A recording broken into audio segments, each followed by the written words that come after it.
everybody, and welcome back to Rituals in the Dark. Sorry it took me so long to get back around to this. Honestly, it takes a lot out of me to read for 2 hours straight. Just gonna put that out there. So we're gonna do that, and we're gonna finish this today, because I'm pretty sure it's only 4 hours long, and I've already done over 2 hours.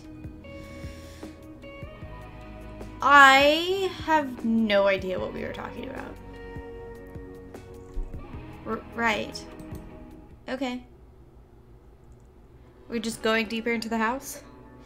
Their path illuminated by the artificial orange light of the torch, Athena led them out of the kitchen and into the hallway. It was much darker away from the kitchen, with its window open to the elements. All other windows in the house had been boarded with plywood, as had the front door. The hallway was completely black, save for Althea's torch. No moonlight would reach them in here. As they crossed the hallway, the old wooden floor creaked in protest. Aspen glanced about. Parts of the hallway looked the same as she remembered. There was the green wallpaper, the little wooden table, and the tall, skinny coat stand that looked like a denuded tree. The wallpaper was starting to peel, however, and somebody had taken both the old telephone and the vase of fake flowers from the table. Miss Lay's thick woolen coats and hats and scarves were missing from their stand. Her shoes, beige pumps, flats, and slippers were gone. Somebody had even filched the paintings of boats and seagulls that had been displayed on the wall. Aspen could see patches of wallpaper that were brighter than the rest. Conspicuous rectangles that showed that something was missing. Aspen shivered, winding her arms around her middle. It's colder in... Oh, is it colder in here, or is it just me? It's you. You're imagining things. Everything's boarded up. The wind can't get us in here, right? Right. Now in we go. So he's just sitting there bouncing on a creaky wooden board for that sound. Althea's free fingers reached out in the darkness. Her palm rested flat against a wooden door, which Aspen knew led to the living room, and gave it a push. The door opened with a low creak. The noise was almost ominous, like a whispered warning. But Althea didn't seem like the sort to care about silly things like omens. Not if they got in the way of her fun. Althea entered the living room, and Aspen trailed close behind.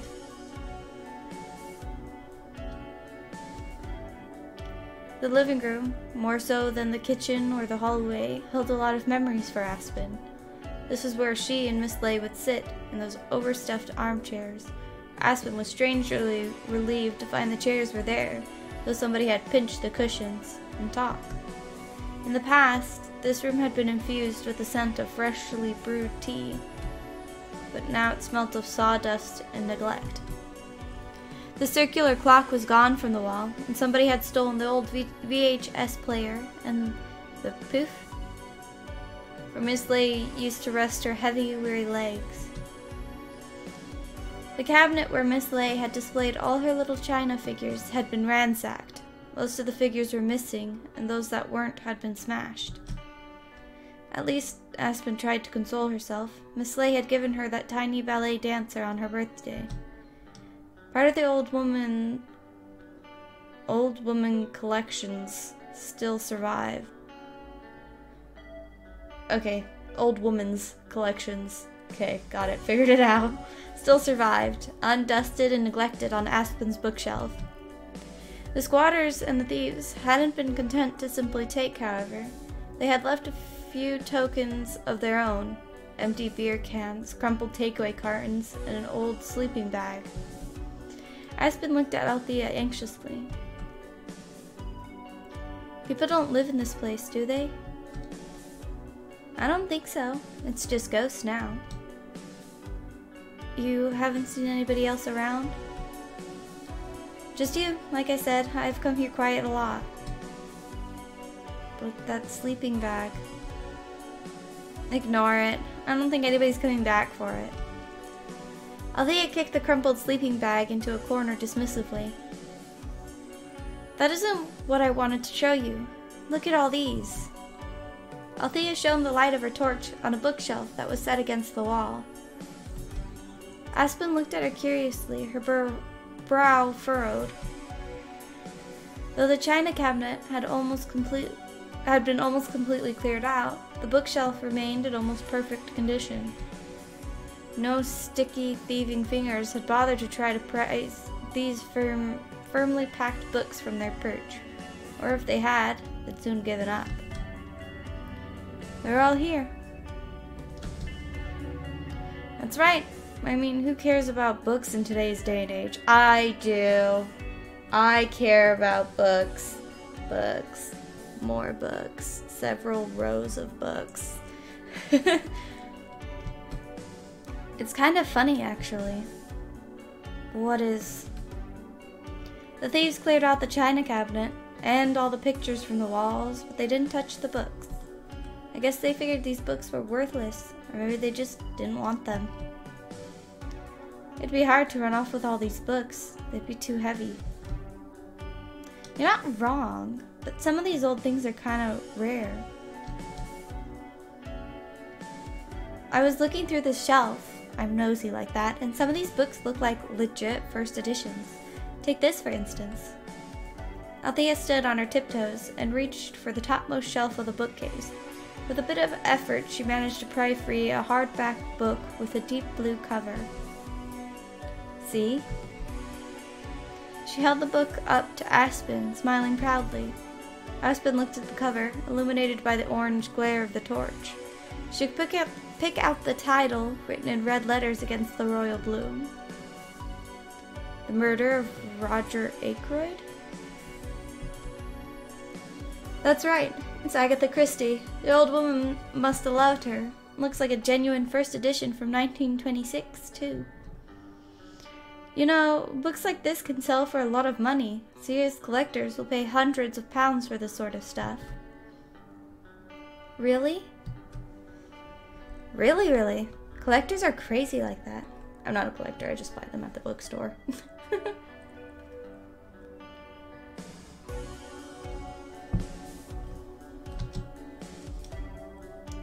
This isn't the only first edition here either.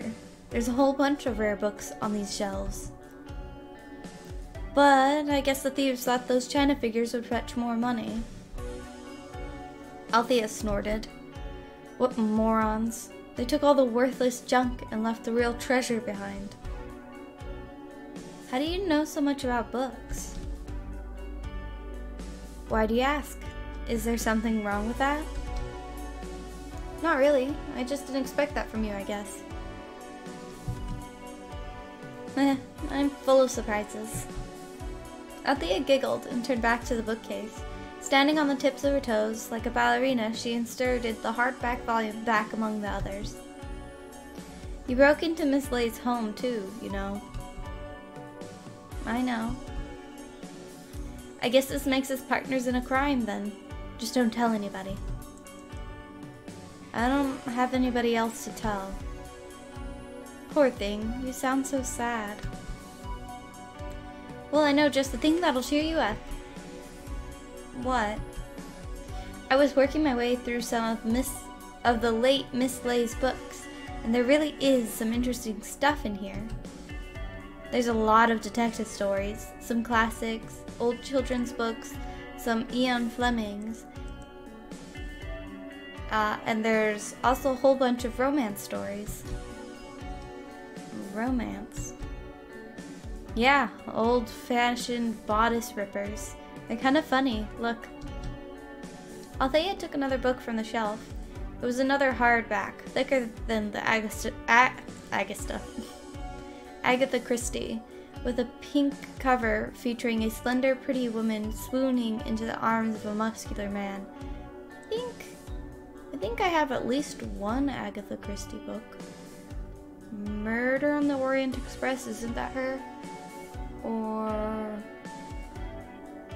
Flowers in the Attic, is that her? One of those two books is definitely Agatha Christie.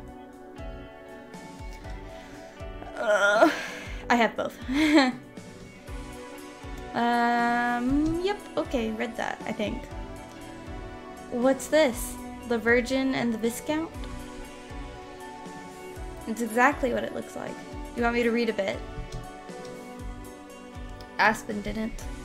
Reading such a book felt far too intrusive somehow, like cutting open Miss Lay's desiccated corpse and peering at all her insides. That's gross, it's just a book. If anything, you're peering at the insides of the author. You know how many weird shit I've read? Just cause that's what was at the library? Laughing at the romantic taste of a woman who'd been dead for 6 months was far too cruel.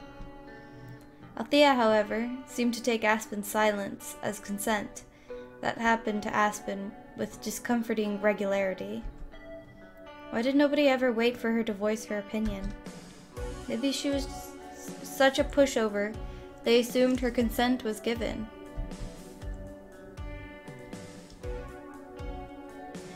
This is a really good part. You'll love it. Althea opened the hefty tome one-handedly, still gripping the torch, and glanced down, searching for a particular passage. She cleared her throat. Ahem. Then she began to read. The tall, broad-shouldered man took her in his large hands and held her close. Crushing her small, helpless body against his chest, he moved his fingers downwards, slipping them beneath the hem of her skirt. The best romance novel I've ever read, I'm going to say this real quick, is Mercy Thompson, the series, because she is not this tiny little bitch of a woman who lets some dude manhandle her all the time. Honestly, like sometimes it's nice to have somebody be like, yeah, give me a fucking hug. But other times, you want to be like, no, give me a fucking hug. Just saying.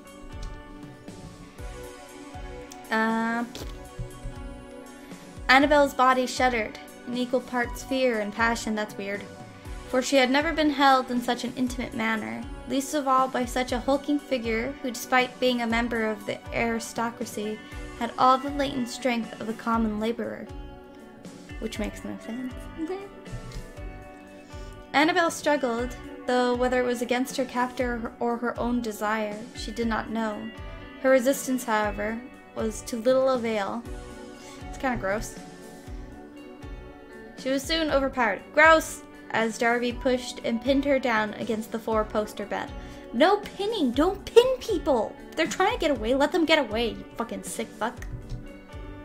Don't squirm so, my dear, said Darby, caressing Annabelle's porcelain cheek with his fingers. If you say Annabelle and porcelain in the same sentence, I'm gonna think of a scary fucking doll. Just so you fucking know. If you lay still, it won't hurt as much, and it needn't hurt. I don't wish to cause you pain, he said, sealing her trembling lips with a firm, hard kiss. You're gross, sir. You're disgusting. Aspen felt her face turn redder and redder. She shifted anxiously from foot to foot. Althea, for her part, looked utterly unconcerned. She skimmed through the pages of the book with amusement, her eyes shining. Can you believe it? It's so filthy. I had no idea Miss Lay read books like that. I mean, she was so old. I guess she had to occupy herself somehow. I don't want to think about that. You little prude.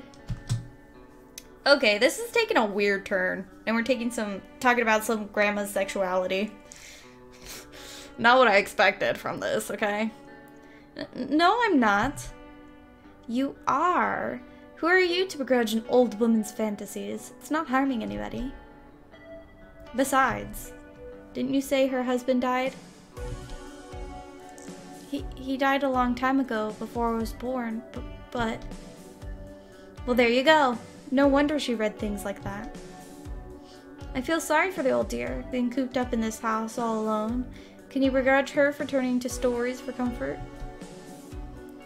The body might get older, but the mind remains young, and you can't put an age on passion. But despite Althea's charitable words, she was sniggering, like a schoolgirl who'd come across an all-too-realistic diagram of the male anatomy in a biology textbook.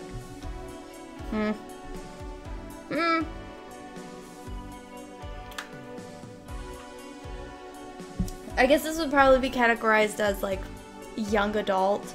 Like a lot of visual novels would fall into the young adult category, which I don't read ever. I'm just not interested in it. When I do very rarely read it, I'm always disappointed. Sorry if that's what you like. I just happen to not like it.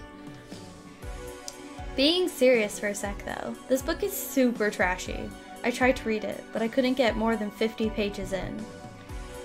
I'd never let a guy I hardly know, who I don't even like, do things like that to me.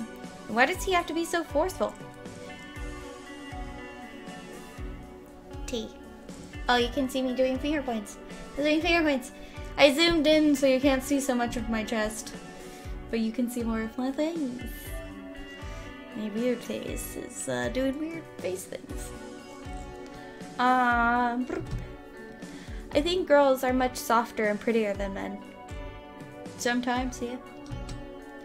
There it was again, the word pretty. Althea had used it to describe Aspen before, and now she said it again, without any trace of embarrassment. Althea slotted the book back into the shelf, then set the torch down on Miss Lay's old rocking chair, a curious expression on her face. You know what? What? You're much, much more my type than the guy from that book. Case in point. And before Aspen could open her mouth and object, she looks like a statue. She's so surreal looking. She felt a gentle sensation against her cheek, Althea's lips. Althea was kissing her.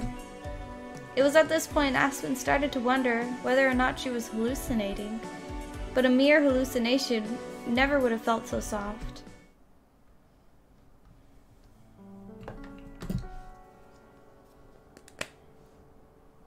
Do I need anything? Speaking of soft, chapstick. It's so silky. Aspen spent much of the previous night and the day that followed it thinking about that kiss. What did it all mean exactly?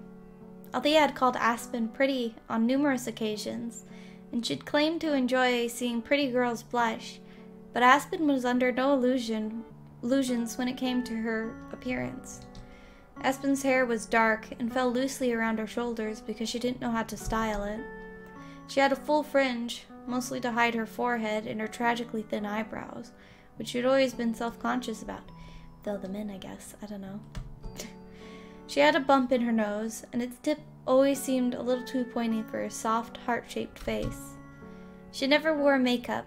She'd never been taught to apply it. Penny didn't bother with the stuff. She said it irritated her face, and anyway, most of it was tested on animals, and Aspen had followed suit. Unlike most of the girls at Graham Secondary, Aspen didn't have pierced ears. She was a horrible baby and was afraid of needles.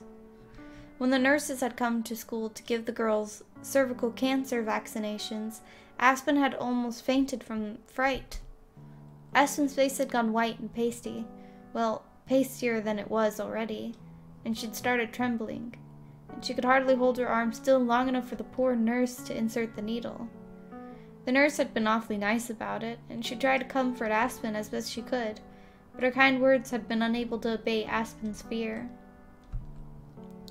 The other girls in her year, meanwhile, hadn't been so nice. They'd made fun of her.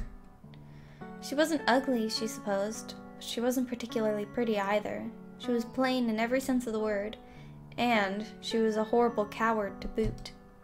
Nothing about her really stood out, other than her innate knack at finding corpses, or a corpse. Aspen didn't feel much like diversifying her portfolio on that account. Why then had Althea kissed her? Maybe, Aspen thought, as she lay on her bed and stared at the glow-in-the-dark stars stuck to her ceiling, she'd been teasing her. That seemed like the most likely explanation. Althea was the kind of girl who enjoyed getting a rise out of others. She'd told that tale about not having fingerprints after all, and Aspen very much doubted she'd been telling the truth. Why wouldn't she be teasing about this? But, by that token, why would she bother teasing her about such a thing to begin with? It was all so confusing. But it was not, Aspen thought, her very first kiss that had occurred several years ago, back when she'd still tried to suffer through her ballet lessons.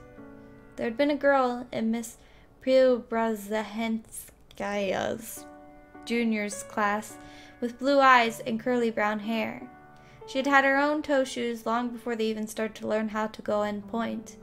That was why Aspen remembered her, though she had not seen her for several years. That and the kiss. Her name had been Charlotte, and she'd always been peculiar. Charlotte used to pinch and poke Aspen, and sometimes she'd give her painful Chinese burns that left red marks. Like when you go like this to somebody's skin. You call that a Chinese burn? Here in America, we call it an Indian burn. Maybe that's racist. No, it's for sure racist. That's definitely very, very racist. I'm gonna move on and pretend like this is not something in my brain. Okay, sorry. Fucking asshole. She would offer to help Aspen tie up her hair, then gouge her scalp with bobby pins until Aspen whimpered in pain. Once Charlotte had stolen Aspen's trainers from her locker while they were getting changed after class, and she'd refused to give them back no matter how Aspen begged. She'd made Aspen cry. Penny had never liked Charlotte. She called her a bully. It's because her parents don't rein her in properly, Penny had said as they drove back from the ballet school one night, her fingers clenched tightly around the steering wheel. They should give her a good smack. That would sort her out. In fact, I have half a mind to do it myself. But Aspen hadn't wanted her mother to smack Charlotte. She couldn't bear the thought of anybody hurting her. Though Charlotte had been devious, and at times outright cruel, she didn't deserve that. Despite all her teasing, Charlotte had possessed a sweet side. Once during practice, Aspen had fallen over. She cut her leg and tore a hole in her tights and started to whimper. It had been Charlotte, not the other girls Penny approved of, who'd taken Aspen to the toilets and dabbed at her bloody knee with a wet paper towel. While Aspen sniffled, trying to stem the flow of hot tears that spilled down her cheeks, Charlotte had entwined their fingers together and looked into her eyes. "Don't worry," she said softly, like she was a mother and Aspen was her little girl. "It'll stop hurting soon." But it hurts now." "That'll take your mind off of it," Charlotte had said, and just like that, she'd kissed her. It'd been a chaste kiss, just a mere brush of the lips against the side of her cheek, but it had been Aspen's first kiss, and she could remember it clearly. Aspen had wondered, after that kiss, if that meant she and Charlotte were friends now, best friends. But alas, Charlotte never brought up the kiss again. In fact, she went right back to her bullying ways soon after. One day, Charlotte had pushed Aspen over during practice. Aspen's tights had laddered, and when Penny saw them, she almost exploded. Aspen tried to keep the identity of her attacker secret, but Penny had managed to cajole the information from her. Armed with the knowledge that Charlotte was up to her old tricks, Penny launched a crusade against Charlotte's father. The two had interacted politely at first, but when Charlotte's father refused to pay for a new pair of tights, or even apologize for his daughter's misconduct. "Are you sure your Aspen didn't trip over her own feet? We all know she's not the most coordinated of dancers." Penny had started shouting. The two parents had exchanged insults for a good 5 minutes in the car park of the ballet studio, while the other mothers and fathers and little ballerinas stood around, gawping. The dispute had only been broken up after Miss Preobrazhenskaya, try my best, came between them. Her voice barbed, dramatic eyebrows. She drew them on with a makeup pencil, raised so far up her forehead they looked like they were trying to escape. It's kind of funny. It's pretty funny, actually. Penny and Charlotte's father backed down, but Penny's grudge didn't fade. After that unpleasant evening, she asked, nay, ordered Aspen to keep away from her. And then, about a month later, Charlotte stopped attending ballet lessons altogether. Penny viewed it as a victory. She thought she'd managed to drive Charlotte and her father away for good, with the power of dirty looks and snide remarks. Aspen wasn't so sure. In any case, Penny's victory had been short-lived, because it was soon after the debacle with Charlotte that Pippa had stuffed her only daughter into their washing machine. Charlotte might have been a bully, but she'd never done anything that cruel. After all, there weren't any washing machines in Miss Preobrazhenskaya's ballet studio. Aspen didn't think she was a bad person, but she wasn't entirely sure. She hadn't seen Charlotte in years. Aspen frowned. Why was she thinking about that now? Maybe it was because Charlotte, Pippa, and Althea all had one thing in common. They were all far more self-assured and confident than Aspen herself was, and they used that to their advantage. I burped. Ever since Aspen could remember, she had been pushed around by others. She was teased and harassed on a constant basis, even by people who were supposed to be her friends. Charlotte and Pippa had both turned their backs on her, but what about Althea? If the past was anything to go by, it seemed she, too, would eventually abandon Aspen when she grew tired of her. But Aspen didn't want to believe that of her new friend. She was overthinking things and getting confused because Althea herself was so very confusing. But that only made Aspen more interested in the other girl. She wanted to see her again. She simply had to. And so it was, for the third night in a row, that Aspen found herself exiting her house and trekking through Miss Lay's overgrown back garden. She hoped Miss Lay would forgive her for her transgressions. Examining a dead woman's home didn't seem like a very respectable pastime, but Miss Lay wouldn't mind now. As Althea had rightfully pointed out, she was beyond minding. At least Aspen wasn't trying to nick her stuff to turn over a quick profit. There wasn't much stuff left to nick other than the rusty old knife and all those books. Besides, Aspen told herself as she let herself in through the kitchen window, maybe Miss Lay would be happy she was intruding. Aspen had never gone to Miss Lay's house willingly before. She'd only done so out of a grim sense of obligation. She'd suffered through their Sunday tea parties with a frozen grimace, trying her best to look like she was enjoying herself.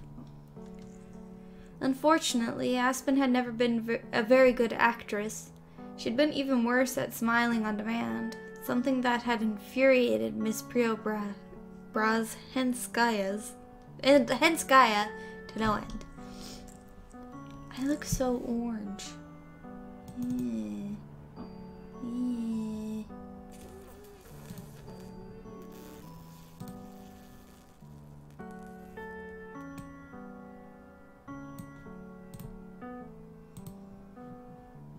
Oh, that's better. I don't know, I have a very yellow skin to begin with, but like, not this fucking yellow, dude.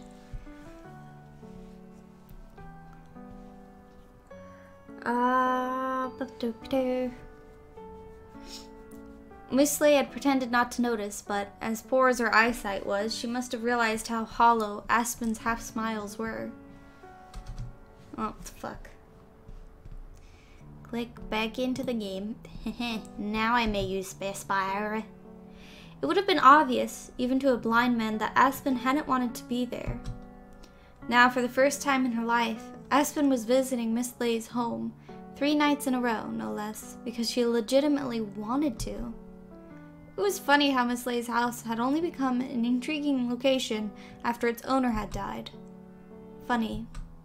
And maybe a little bit sad. All of a sudden, Aspen felt a strong wave of sympathy for the departed Miss Lay. It was a shame that this surge of sympathetic feelings was far too late. It wasn't possible to change the past. Althea? Althea? Aspen called the other girl's name softly as she glanced about the kitchen. The room was illuminated, though dimly, by the moonlight that crept in through the window behind her. She could see the old fridge and the kitchen counters, and the gas rings on the cooker glinting all strange and unfamiliar in the night. The old beaten-up washing machine sat square and squat in the corner, pushed up against the wall. Unlike yesterday, the washing machine was deserted. Althea wasn't there. Althea? Aspen continued to glance around, as though Althea might be hiding anywhere waiting to leap out at her. Aspen wouldn't have put it past her. Althea could have been in a cupboard against the fridge, or snickering softly in the hallway as she prepared to pounce, lion-like. But no matter how she searched, Aspen couldn't find anybody. She couldn't hear anybody either. Maybe Althea really wasn't here after all. Althea had said she came to Miss Lay's house on most nights, but most did not mean every. Aspen knew little about Althea, but she had gathered she didn't seem to get on with her parents. Neither could she imagine her parents letting her skulk about a dead woman's home at night. Had they caught on to her shenanigans? Maybe they'd grounded her. Could Althea be sitting in her room like a captive princess, staring at the ceiling and despairing that she would never see Aspen again? But how could anybody ever hope to discipline a girl like Althea? She seemed like the sort to defy any kind of authority. If her parents had locked her in a room, she would simply slip like smoke through a gap in the door. Aspen knew logically this was impossible, but when it came to Althea, nothing seemed impossible. The blonde, skinny girl had transformed, not into another Scarborough school student, but into a being of almost mythic proportions inside Aspen's mind. She must have been thinking about her too much. I'm being silly. Aspen shook her head. She tried to rid herself of these fanciful thoughts. She wasn't a child, and she was too old to believe in fairy stories. If she's not here, I should go home. Aspen mumbled this out loud, more for her own benefit than anything else. Without Althea's presence, Miss Lay's house felt colder and deader than ever before. It wasn't the place of mystery and intrigue that Aspen had envisioned. It was just an old house, the windows boarded up and the electricity turned off, the rooms ransacked. Aspen shivered. It seemed colder inside somehow than it was out. It was so still, too. So silent. Oh! Aspen jumped, her eyes unnaturally large. She just heard a noise. It was a low creak, like a footstep depressing a wooden board. And it had come from directly above her head. She wasn't alone. There was somebody in the house with her. Aspen shivered once more. There was always a chance that the other person in the house was Althea, but what if it wasn't? What if one of the squatters had returned, tempted by the yawning kitchen window? It could have been a wild, frenzied homeless person, or perhaps a thief come back to pick this house's corpse clean. Okay. Aspen wasn't sure if she wanted to find out. In fact, she knew she didn't want to find out. But she didn't want to be a coward either. She didn't want to live her life in a constant state of fear, whether it was brought upon by needles or Pippa's bullying or the unknown. She had to see who was upstairs, even if it killed her. If it was a thief, it really might kill her, thought Aspen wildly, and then Miss Lay's home would be dyed with the blood of yet another body. Not that Miss Lay had bled when she died, of course. Come on, Aspen. You can do this. Though Aspen's brain told her to go back to her own house, lock the front door, and hide beneath her bed covers, her body disobeyed. Ooh, that's creepy. Instead, she opened the kitchen door. It creaked more loudly than she would have liked and crept into the hallway. The hallway was pitch black, and Aspen didn't have a light to guide her. Unlike Althea, she hadn't been forward-thinking enough to bring a torch, and her phone was still so broken it refused to turn on. Aspen thought about turning back. She'd thought about turning back this whole time, but her feet continued onwards. She knew the general layout of Miss Lay's house, after all the time she'd spent there. Keeping her fingers pressed against the walls, Aspen navigated through the hallway. She sidestepped the small wooden table, where the fake flowers and the old phone had once sat, and made her way to the foot of the stairs. Miss Lay's stairs were very steep. The house had been built in the 1950s or so, before planners and designers worried quite so much about disabled access. Aspen had always wondered how Miss Lay, with her shuffling gait and her swollen legs, managed to get up and down those stairs every single day. It must have been sheer willpower. Maybe some small part of Marguerite still survived, despite the arthritis and the poor eyesight which racked her body. Aspen was familiar with every room on the ground floor of Miss Lay's home, but she had never been upstairs before.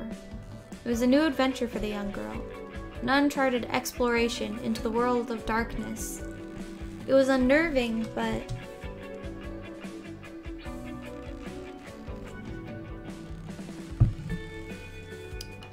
she had come too far to turn back. I look like the fucking sunset, dude. My webcam might be broken. It's just somebody standing on a single board jiggling it. Let's see.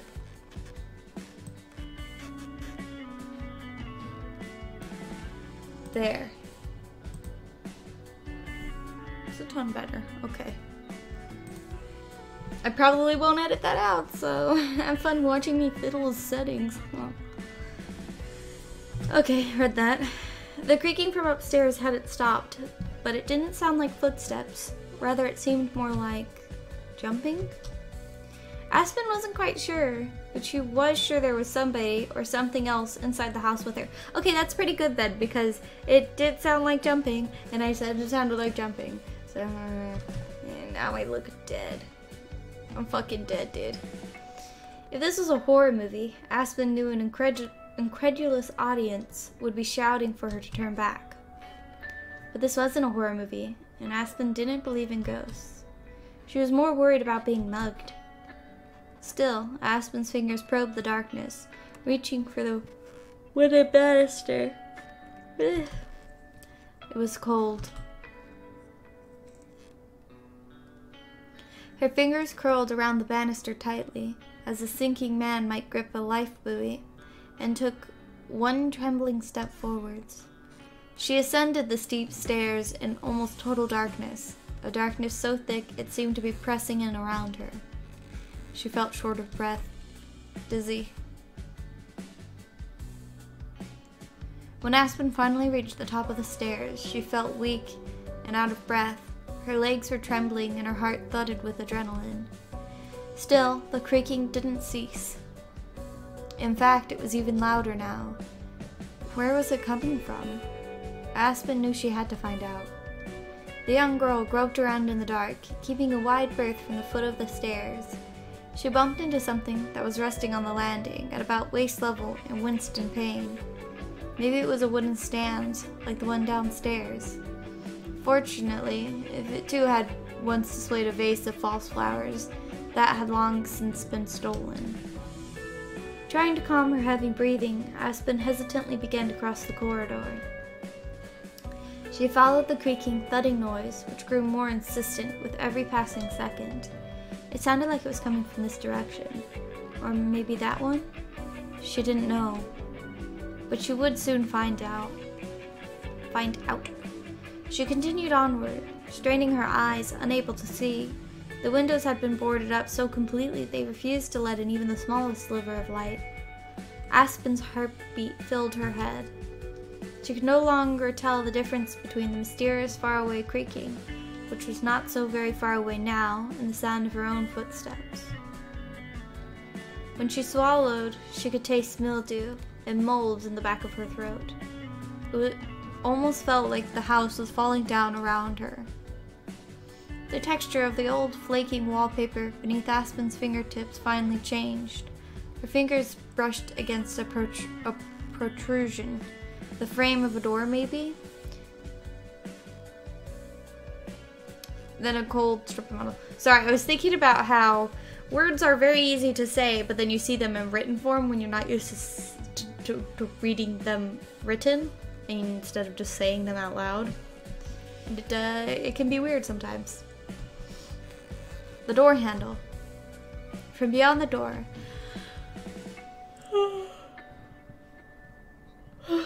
Sorry. Aspen could hear the strange creaking noise. Oh, you can see that messy table behind me. Guess I moved my chair, gross. The person causing the disturbance, if it was being caused by a person, must have been inside. All that separated them was a slab of wood. Aspen stood there for a few moments, frozen like the little china ballerina that Miss Ley had given her for her 13th birthday. She expected, with every passing second, that the door would be thrown open, and she'd come face to face with whoever lurked beyond it. A squatter, a burglar, or maybe a monster? Don't be ridiculous. Monsters don't exist. If only Pippa and Lucky were here, Aspen thought briefly, they'd think she was such a fool. But she had an argument with Pippa, and Lucky wasn't talking to her, and she was in this house all alone. And if she really did get stabbed by a robber, nobody would know where she was, and nobody would be able to help her. This is such a bad idea. But Aspen's fingers tightened around the door handle all the same, wetting the brass with her sweaty palm. She twisted the handle, pushing the door inwards, and... Ah! The young girl stood there, framed in the doorway, and stared. The room beyond was a relief from the darkness that filled the hallway. It was illuminated, albeit dimly, by several candles which were arranged in a neat circle, like a fairy ring on the floor. These candles, all thick and fat, slowly dripping wax, didn't quite manage to light up the darkest corners of the room, where the shadows still lurked, but they picked out enough details with their yellow halos. It was Miss Ley's bedroom, or at the very least it had been. There was a bed in the corner, which had been stripped of linen and sheets, leaving behind only a mattress perched on a wrought iron skeleton. There was a bedside table, made of a similar wood to the table in the hallway, but it was bare. The floor was made of wood too, the boards scuffed with and marked with and dirty. I kept saying with. I want to say like scuffed with dirt. Scuffed and marked and dirty. Okay, got it out. Perhaps there had been a rug on the floor at some point, but it was no longer there. There were no pictures on the walls, no china figures on the shelves. The room was depressingly empty, save for one key feature. There, standing in the middle of the candlelit circle, balancing on one leg with her fingers aloft, was Althea. Why, though? Aren't you afraid you're gonna, catch your dress on fire? I would be. It had been years since Aspen had last stepped foot in a ballet studio, but she recognized that pose. Althea was standing in peche, though her arboresque leg wasn't pointing at the perfect 180-degree angle. Neither was Althea standing in point, but that was probably a blessing. Althea was still wearing the same flat black shoes she had worn during the previous 2 days. The shoes might have resembled ballet slippers, but Aspen doubted the tips were sturdy enough to support Althea's whole body. Even so, despite her imperfect pose, Althea looked beautiful. Her arms were raised, while her fingers, tipped with perfectly neat and dainty nails, were extended outward, oh so delicately. Her expression was yearning. Her blue eyes looked misty and far away, like one trying to catch one's last glimpse of their beloved before they were swallowed by a crowd. Her hair tumbled around her shoulders. Each individual strand flickered in the candlelight. Shadows pooled beneath her eyes, which looked larger than ever before. Her eyelashes fluttered, and her lower lip trembled, perhaps with the effort of sustaining such a pose for so long. She wore the same white dress she had worn previously.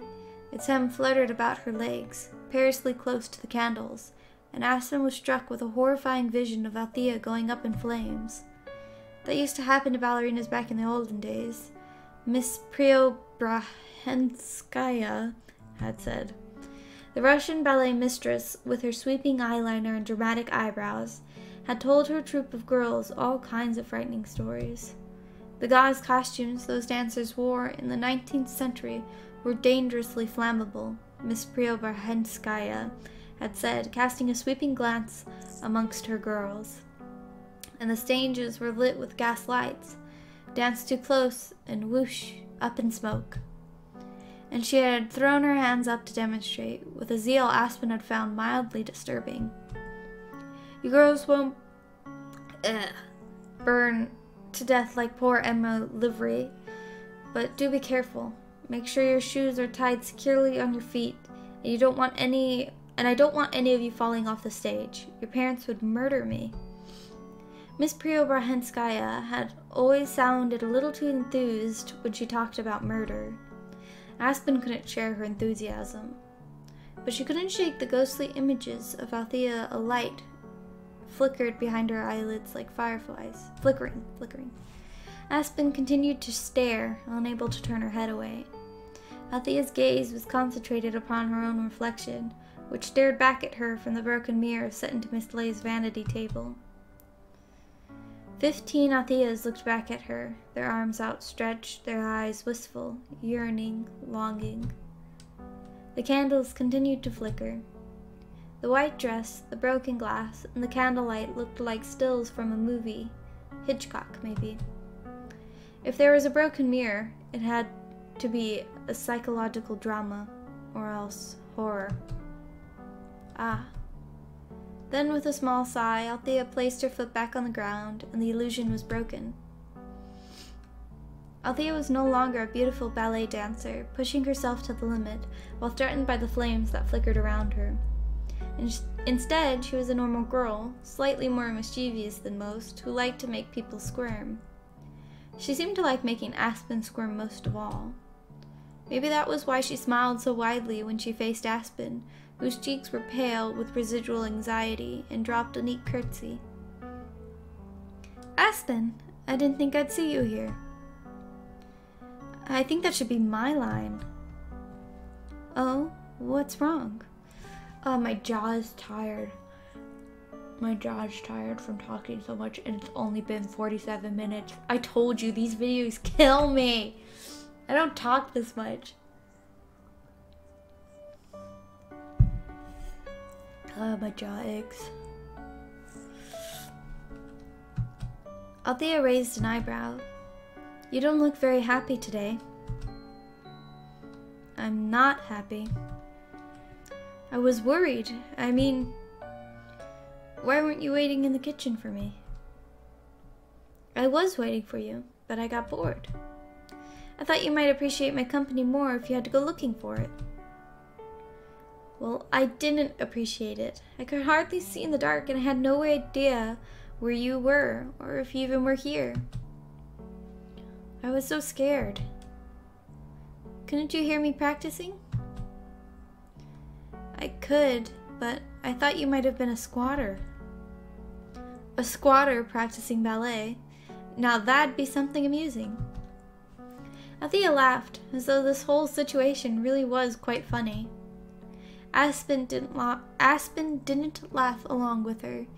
Instead, she pouted, her arms crossed, and scuffed the naked wooden floorboards with the tip of her trainer. I really was scared, you know. I thought about going back home. But you didn't. No, I guess I didn't. I knew it. What do you mean? I knew you wouldn't turn around and leave without seeing me. You're obsessed with me, after all. Althea said it casually, in a matter-of-fact way, but Aspen could feel her face heating up at the insinuation. I'm not obsessed. You've come back to see me twice now, though this isn't the nicest of meeting places. I'd say that's pretty obsessive, wouldn't you? Althea's eyes seemed to shine in the candlelight. The orange and yellow glow of candles flickered inside her irises, and her gaze smoldered. Were you? Aspen paused. She inhaled. All of a sudden the room felt far too hot. Were you messing with me? Maybe. I thought it might be fun to make you squirm. But why? I wanted to see if you liked me enough to come looking for me, I guess. I figured you would, and I'm glad I was right. No matter what you say, you must like me a little. Althea linked her white arms behind her back and peered up at Aspen. Or maybe a lot. I don't care about you that much. Sure, let's go with that. But you're a terrible liar, you know. Aspen opened her mouth to object, but Althea wasn't listening. She was stretching again, one arm over her head, the other at her side, her right leg extended. Aspen knew this pose too. It was another ballet position, the fourth. It was one of the basics Aspen had learned during her first few ballet lessons, but she had never been able to do it quite right. Her fingers always seemed too short and stubby, and she couldn't curve her arms elegantly enough. Not like Althea. The other girl stood like a real dancer, a prima ballerina upon the stage. Why are you dancing in a circle of candles? Why not? It's atmospheric, isn't it?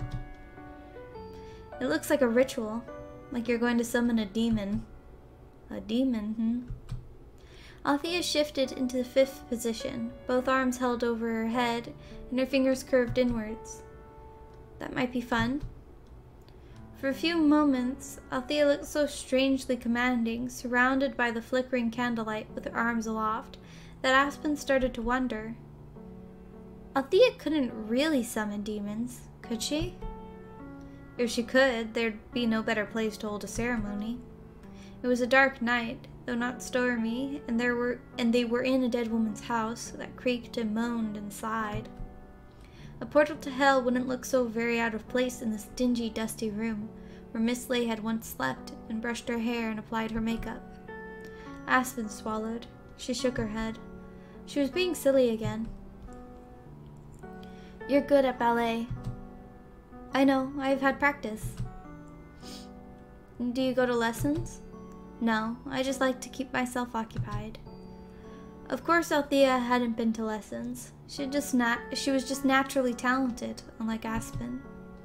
She made it all look so easy. It just wasn't fair. I used to go to ballet class when I was younger. You quit? When I started secondary school. Why? I couldn't keep up with the others. I was stiff and awkward, and everybody used to tease me. It was embarrassing, and I knew I was wasting my time. I'll never be a ballerina, so there was no point trying. I see. So do you sing in the shower because you want to join the opera? I don't sing in the shower. I meant hypothetically. Althea lowered her arms. She brought them down to her sides, smoothing down the fabric of her white dress. Who cares if you're not going to be a ballerina? I wouldn't be either. I'm just enjoying myself. You have more of a chance of being a ballerina than I do. No, I don't. Althea answered so quickly, with a tinge of bitterness to her voice, that Aspen was momentarily taken aback. Why did she sound so sure about her response? It was hard to be a ballerina, yes. It required years upon years of practice. Miss Preobrazhenskaya had always harped about the rigorous training she had undergone as a young girl. Not that Aspen had been able to envision Miss Preobrazhenskaya as a young girl. Miss Preobrazhenskaya had used to dance until her shoes fell apart and her toes bled, like the enchanted queen in the old Snow White story. She never sounded upset when she relayed these tales, however. Instead, she spoke of her training with fierce pride, as though there could be no worthier cause of self-mutilation. To Miss Preobrazhenskaya, ballet was more sacred than any religion. She had devoted her life to it and was prepared to die for it. Aspen didn't have that kind of resolve, not just about ballet, but about anything. What about Althea? Hey.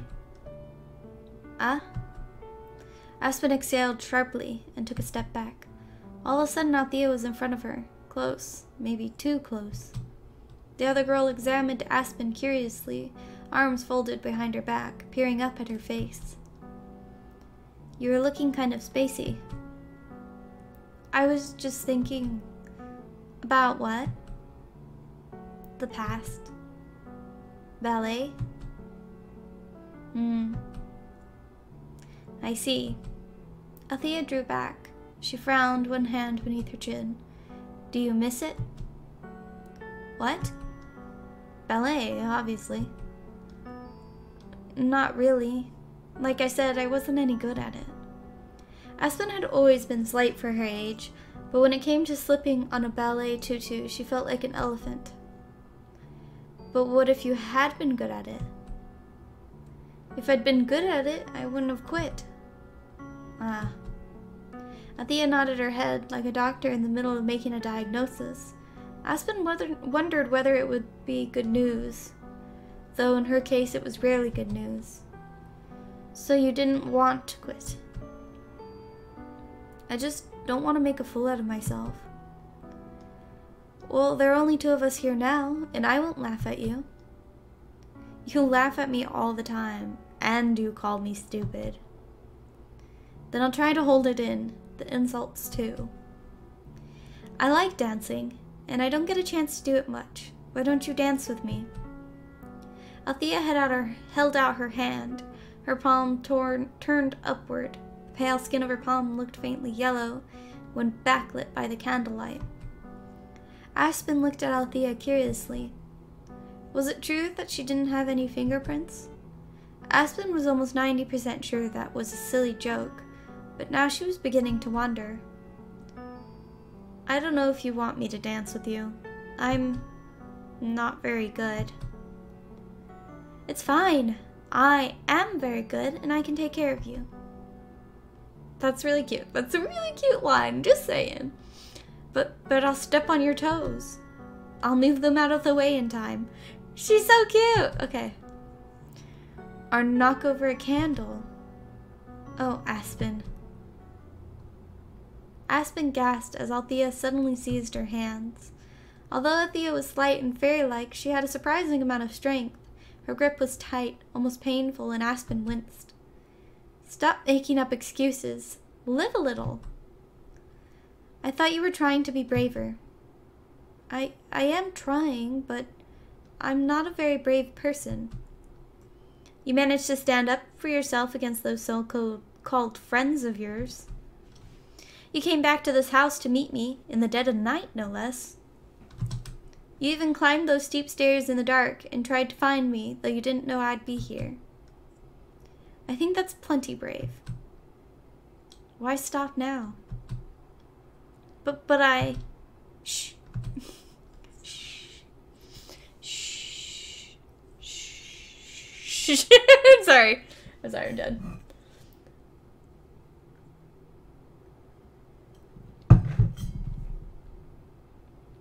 Sorry. I'm just comparing myself. I'm actually pretty close to that color. Okay. Sorry, I'm very nervous about the camera. It's acting funny. Whatever. Unimportant. It's just my face. Althea pressed a fingertip. Against Aspen's lips. The gesture was soft, strangely intimate, and it made Aspen shiver. I have to adjust. Switch one leg with the other. Okay. Suddenly, Aspen was glad she didn't wear lipstick. The thought of staining Althea's finger bright pink or pillar box red was somehow even more embarrassing than her early ballet lessons. Just follow my lead. I won't rush you. I'll keep you safe. But it's been years since I did ballet. We won't do ballet. There are too many rules. It's kind of stifling. Like you're dancing inside a cage. Then... slow dancing. That's easy. You just need to hold on to me. But Aspen didn't have a chance to retort. Althea was pulling her forwards into the circle of flickering candlelight that almost seemed to be waiting for her. Just stay close to me. With his half-whispered command, Althea pressed Aspen's body against her own and began to dance.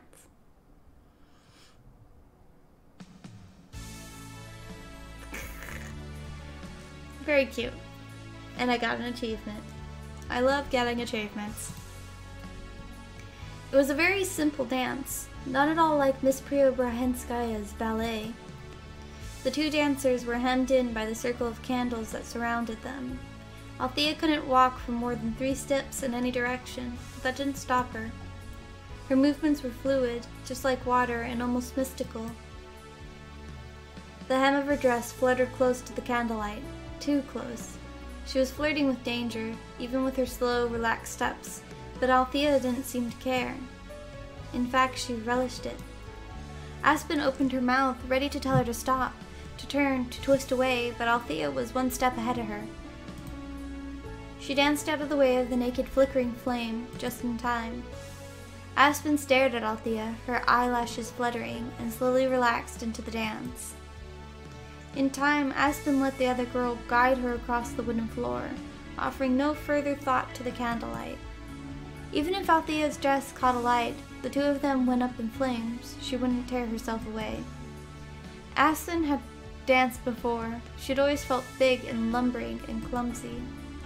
She had hated the way her body looked in her skin-tight leotard, and she had hated herself for being so far behind the other girls, and she had especially hated the mirrors that lined the walls of Miss Preobrahenskaya's studio because they didn't let her pretend she was better than she was. Those mirrors had shown her every single one of her imperfections in stark detail, which had made the young girl feel worse about herself than ever before.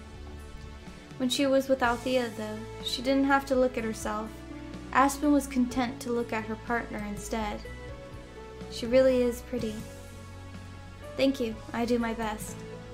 Oh. It wasn't until Althea responded that Aspen realized she must have spoken out loud. Her face turned red, and Althea laughed, her fingers skittering down Aspen's back to rest in the hollow where her spine ended. You're very sweet, Aspen. Sweet? I could just eat you up. And maybe, Aspen thought dreamily, her thoughts slow and sluggish, she'd let her. I'm really happy I met you. You are? That's right. You're fun to play with, and you're very fun to tease. I'm not a novelty item, you know. I know. You're delicate. That's why I'm taking such good care of you. You threatened to stab me yesterday. I say a lot of things I don't mean. Did you mean it when you said you were happy you met me? That should go without saying, silly. And when you said I was pretty? You're not just pretty, you're adorable. You're wrong, you know. Oh, really? Althea pressed Aspen even closer to her, if such a thing were possible, and placed her fingers beneath her chin. She tipped Aspen's head upwards. Aspen was shorter than Althea, despite Althea's flat black shoes, and peered into her eyes. I think I'll be the judge of that. As Aspen stared into Althea's face, her mind reeling, she found herself thinking of something. Or to be more precise, remembering. Althea really did look familiar. You remind me of somebody I know. But this, apparently, was the wrong thing to say. Although Althea's fingers remained on the small of Aspen's back, her eyes narrowed and her lips drew into a straight line. Oh, I do I? That's right. Is that a problem? It isn't a problem per se, but I hear that a lot. People always say I remind them of something or somebody else. Really? Aspen tilted her head, confused. Althea was so fiercely individualistic, it seemed strange she was likened to others on a regular basis. But maybe that was why she acted the way she did. Maybe she was trying to distance herself from all these other girls who supposedly looked and acted like her. For once, I'd like people to say that I remind them of me. I'm sorry. Oh, don't be sorry. It isn't your fault, dummy. But I upset you. I'm not upset, just annoyed. That isn't much better. Aspen looked down at her feet, which were still moving in step somehow with Althea's. If it makes you feel any better, I think you're a very good dancer. You've already said that. I know, but, I wish I was as good as you. Not just at dancing either. I mean, I wish I could be as confident as you are, as fierce and as bold. I'm so quiet people always tease me, and I never say anything back. I can't. I don't know what to say, but I bet you would. Oh, I always have things to say. Whether or not they're the right things, I don't know. I don't know what I want or what I'm doing half the time. But you always look so confident. Yeah, it looks like it, but it's just an act. Sometimes I don't even know who I really am. I don't know which bits of me are real and which bits aren't. Maybe none of it is real? You feel real to me. Then we're both dreaming. We're sharing a dream together. How can you share a dream? I don't know. Maybe I'm dreaming of you and you're dreaming of me. Maybe we dreamed each other. Maybe everything in this world's a dream. Aspen was still less than convinced about Althea's missing fingertips, but it didn't seem so very far-fetched that this might be a hallucination. It must have been the candles. The little ring of candles had a strange, mystic quality to them that made everything seem as vague and ephemeral as a hot August daydream. But it wasn't hot inside Miss Lay's old home. Save for the flames, it was much too cold. It was a dull and dreary sort of night. Outside, beyond the boarded-up windows, Aspen could hear the wind. A tree branch knocked against the plywood, as though asking to be let in. Dimly above the sound of her heart and the creaking floorboards, Aspen could hear a faint, regular pitter-patter. It sounded like rain. Was it raining? Aspen didn't know, neither did she care. She was sealed away inside Miss Lay's bedroom with Althea, the two of them dancing amongst the candlelight. The outside world was sealed away by a sheet of plywood. Why would Aspen care about anything else? The world could fall apart around her and she would never know. She was lost in her own dream world that smelt of sawdust. But no dream lasts forever. The next evening, Aspen decided she was going to buy ice cream. It was around 8 o'clock in the evening when Aspen made this decision, at least according to the digital clock on her shelf, and it was getting dark outside. It wasn't pitch black just yet, but the sun was slowly beginning to sink beyond the horizon, turning the sky shades of deep pink and red. Most of the stores were already closed, but the corner shop a few streets away would still be open. Aspen didn't like going to the corner shop very much. It was too small and cramped, and she always felt like she was being watched by Mr. Chowdhury behind the counter, with his thick-rimmed glasses and his eagle eyes. Aspen had been going to that corner shop for years now, and Mr. Chowdhury was always the one behind the counter. He and his corner shop were concrete and immovable, like the great white cliffs of Dover. You would have thought, after popping into a store for cartons of milk or eggs since she was 7 years old, Mr. Chowdhury would have learned Aspen wasn't a thief. Apparently not. He wasn't the friendliest of men. Aspen didn't think he even spoke to her, though she wasn't sure if this was a blessing or a curse. Aspen didn't particularly want to see Mr. Chowdhury, but she had already decided she was going to buy ice cream. Though September was closing in and the weather was getting colder, it was still technically summertime. It wasn't so strange to eat ice cream at the tail end of August, Aspen told herself. It wasn't hot, but neither was it cold. It was, in the words of Goldilocks, just right. I don't like eating ice cream in summer. Something about it being over 100 degrees and having milk in your mouth is not very fucking fun. But I do eat it at wintertime when it's like 60 degrees, 50 maybe. As for why Aspen had decided, while the sun was setting beyond her bedroom window, to pop to the corner shop, that was because of Althea.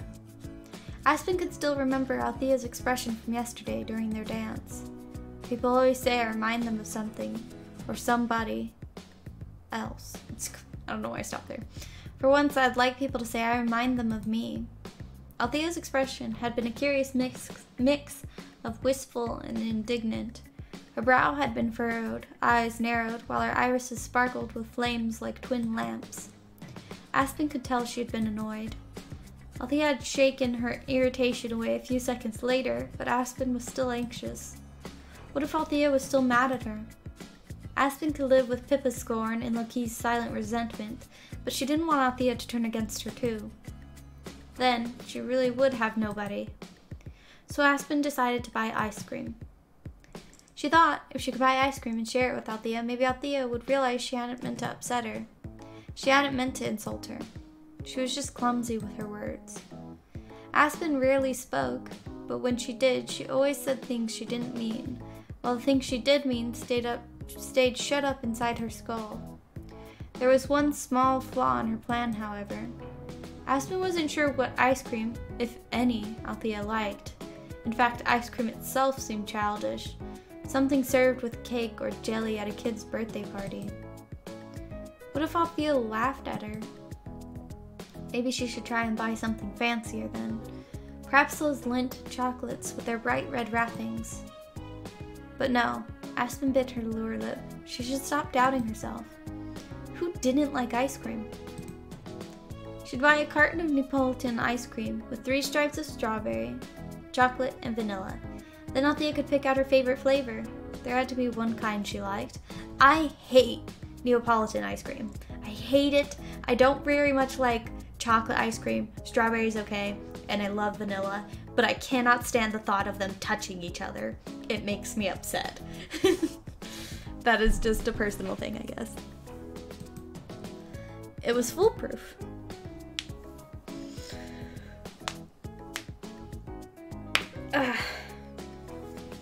Aspen had just finished brushing her hair. She had set down her brush and picked up her purse, counting her change when... Oh? She could hear the phone ringing. Maybe it was her parents. She'd spoken to her mother just a few hours earlier, but Aspen wouldn't have put it past her. Penny was every bit the worrier her daughter was.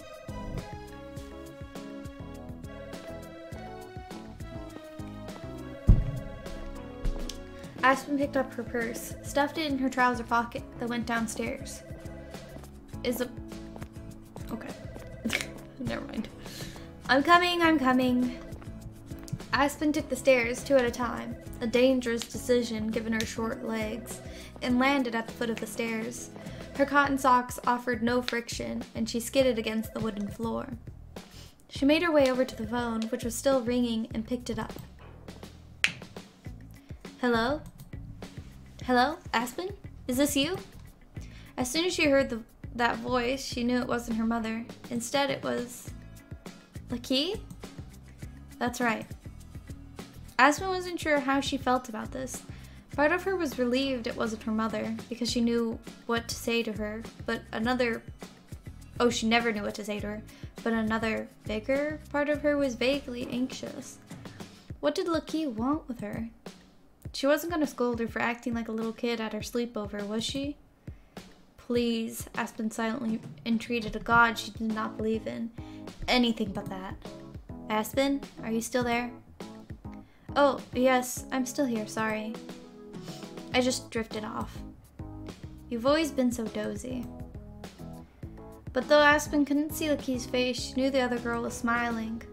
I tried calling your mobile, but I couldn't get through. Is it broken that badly? Quite badly. Won't it turn on? Not at all. Did you try putting it in the fridge overnight, in a bag of rice? I hear that helps. I thought that was if you dropped it in water. Oh, you might be right about that. I don't know much about fixing broken phones. I've never broken any of mine. I bet you haven't. Laki seemed to change phones every few months, always to the latest model. Aspen had never... Sorry. I'm trying to keep my mouse out of the way and I'm just over here sticking it in the fucking way. Aspen had never asked because she knew it would be rude, but Laki, or more precisely her parents, probably spent a small fortune on electronics. Laki had never once broken her phone, not only because her phones were worth much more than Aspen's old brick, but because she had never had the chance. You should really get your phone fixed, you know. I know. I wouldn't be able to cope without mine. How can you stand it? I don't have many people to message. Aspen shifted foot to foot, the house phone heavy in her hand. Why had Licky called her? There must have been a reason. Look, There was a deep inhalation on the other end of the line. I know it's been a few days, but I want to apologize for what happened. At your sleepover, I mean. Huh?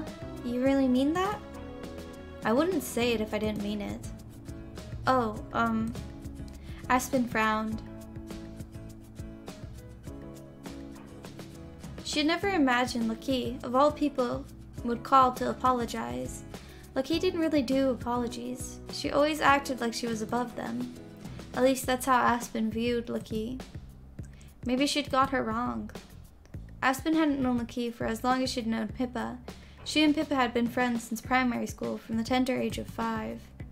Aspen hadn't met Licky, however, until the 3rd year at secondary school, when the two girls had been sat together in English class. Aspen had been a little afraid of Licky at first. Licky always looked so bored and disinterested, with the class, with their books, and particularly with her. Aspen tried to keep her distance. She sat far away from Licky as she could, while maintaining a British veneer of politeness that hadn't said a word to her. And then, one day Aspen had forgotten to bring her pencil case to school. She asked Licky if she could borrow a pen, and one thing led to another, and the two had started talking. Licky wasn't quite as frightening as Aspen had first feared, though she was slightly intimidating.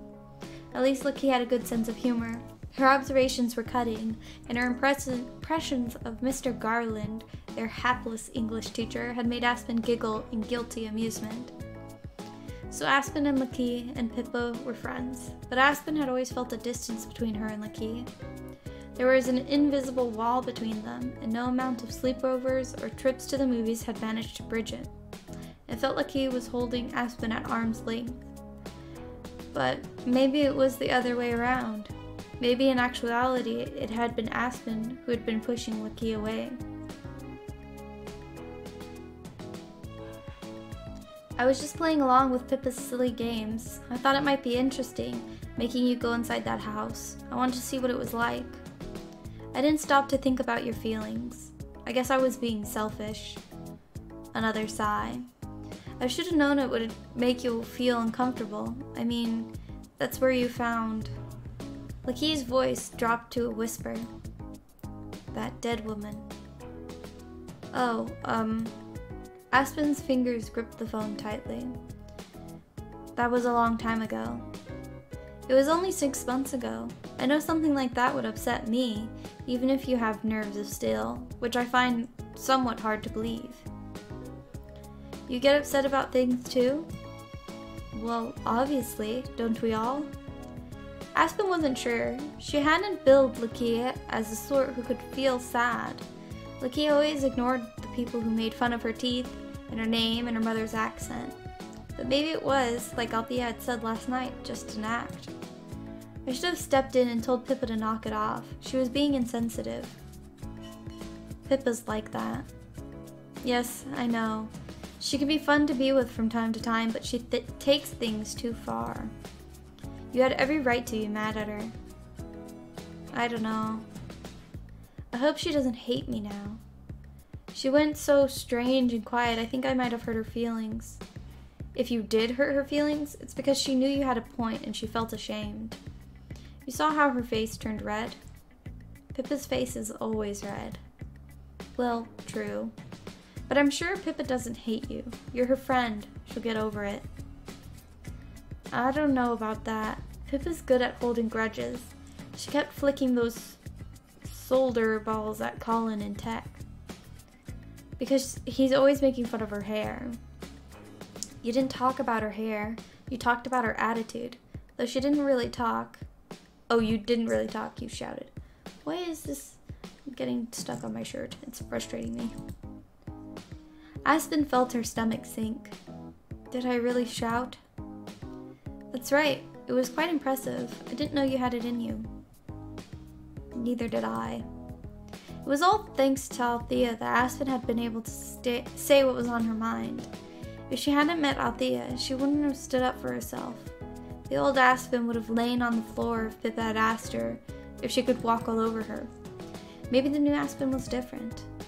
I know it's hard for you to speak your mind. Sometimes it's hard for you to speak at all.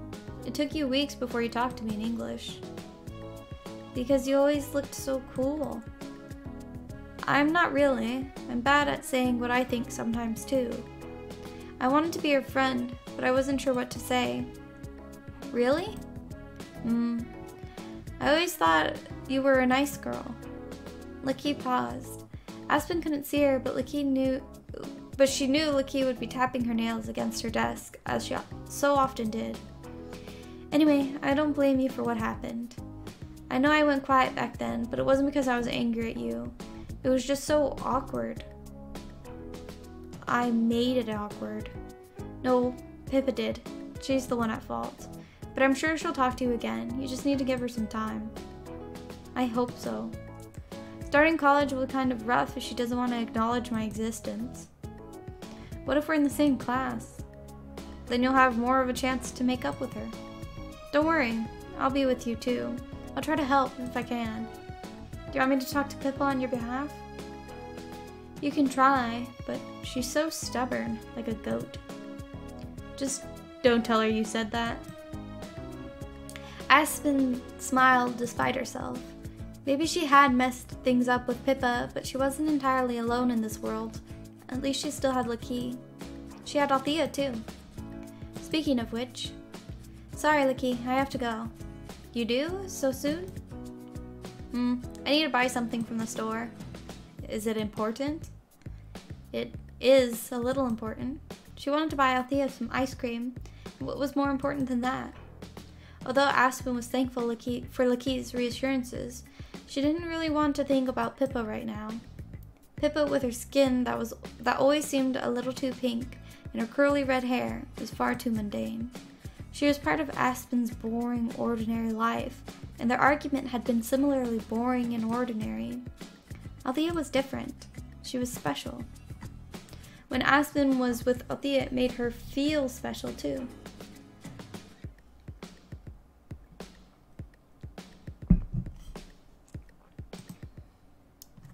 Cool. I wonder how much longer this is, because, oh my god, my jaw's tired. I should probably take a break. Maybe eat some food. I'm gonna do that. I'll be right back. Alright.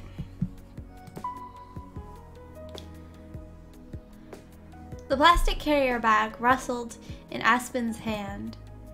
The bag was filled with a carton of Neapolitan ice cream she'd purchased beneath the watchful gaze of Mr. Chowdhury, and two silver spoons she'd snaffled from her kitchen drawer. Snaffled. That's an interesting way to put that. Sorry, I thought I saw something weird on them. Yep, okay. Though the bag wasn't heavy, Aspen could still feel the pressure of the plastic straps against her bare right hand. She just hoped Athena liked her Athena. How was I saying her name? Althea? Liked her present. What if Althea raised her eyebrows and laughed at her? Aspen felt her face flushing, though the wind wasn't really that cold. Still, she tried to tell herself she couldn't turn back now. She wanted to make amends, and this seemed like the best way. Aspen stood there for a few moments, rooted to the pavement like a tree, and stared at Miss Lay's boarded-up house. Why is there one light on right over here? Why is that light on? Is that the room with the candles? It's a little obvious somebody's hanging out in there if there's a light on. The sky was a dark velveteen blue, and the large pale moon hung above the roof, the same shape as a penny. The stars, partially obscured by clouds, glinted high up above her head, no more than tiny pinpricks. The bag hanging from Aspen's right hand brushed against her thigh. The plastic rustled, bringing Aspen back to her senses. She wasn't going to make any progress if she stood there, immobile, like a shop mannequin. She had to move. She wanted to see Althea. Aspen set off along the side of Miss Lay's house. She pushed the creaky wooden gate open and walked down the narrow pathway that led to the back garden. Soon she found herself surrounded by a tangle of tall grass and those slumped, hunchbacked pear trees. This time, Aspen didn't pause to examine the house, and neither did she feel afraid. She'd been there too many times to be scared now. The eerie house had become almost normal to her now. It was funny how quickly one's perceptions could change. Aspen approached the empty kitchen window, fringed with broken glass. The carrier bag bumped against her leg once more, and the coolness of the ice cream carton bled through the plastic and the fabric of her trousers. She shivered. She hadn't taken more than 2 steps to the window, fingers reaching for the wooden sill, when... "Hey, where are you going? I'm down here, silly." "Ah!" Aspen blinked. She heard a voice that sounded soft and feminine, distinctly teasing. It was, of course, Althea? "That's my name. At least it was the last time I checked." Today, or tonight rather, Althea wasn't waiting for Aspen in the kitchen, and neither was she in Miss Lay's bedroom surrounded by flickering candles. Instead, she was lying in the garden.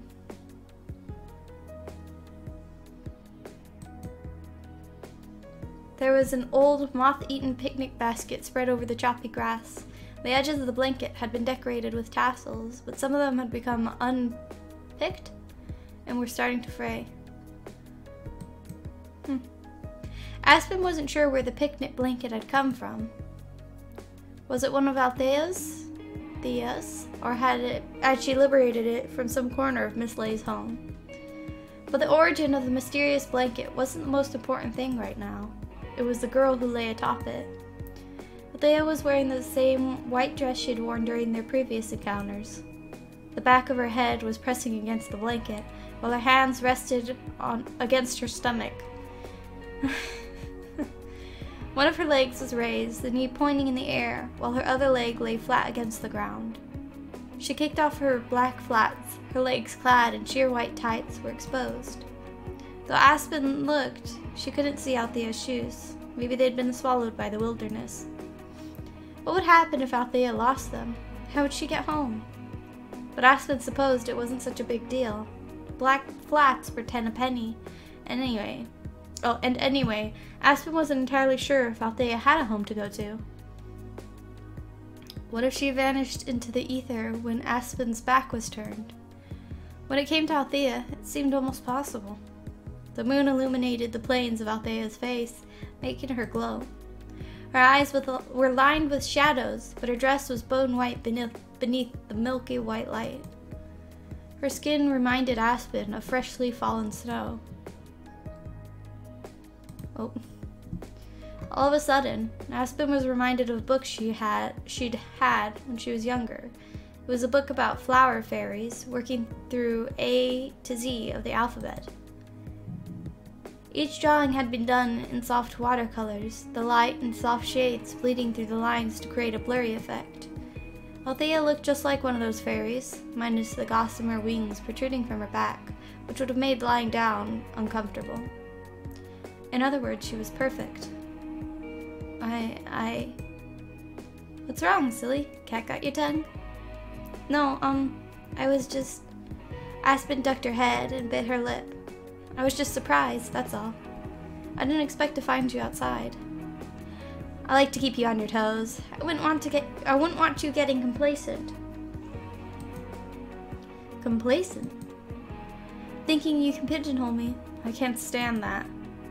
So you'd rather confuse me? Yep. I mean, the world is a confusing place. Why should I be any different? I guess you're right about that.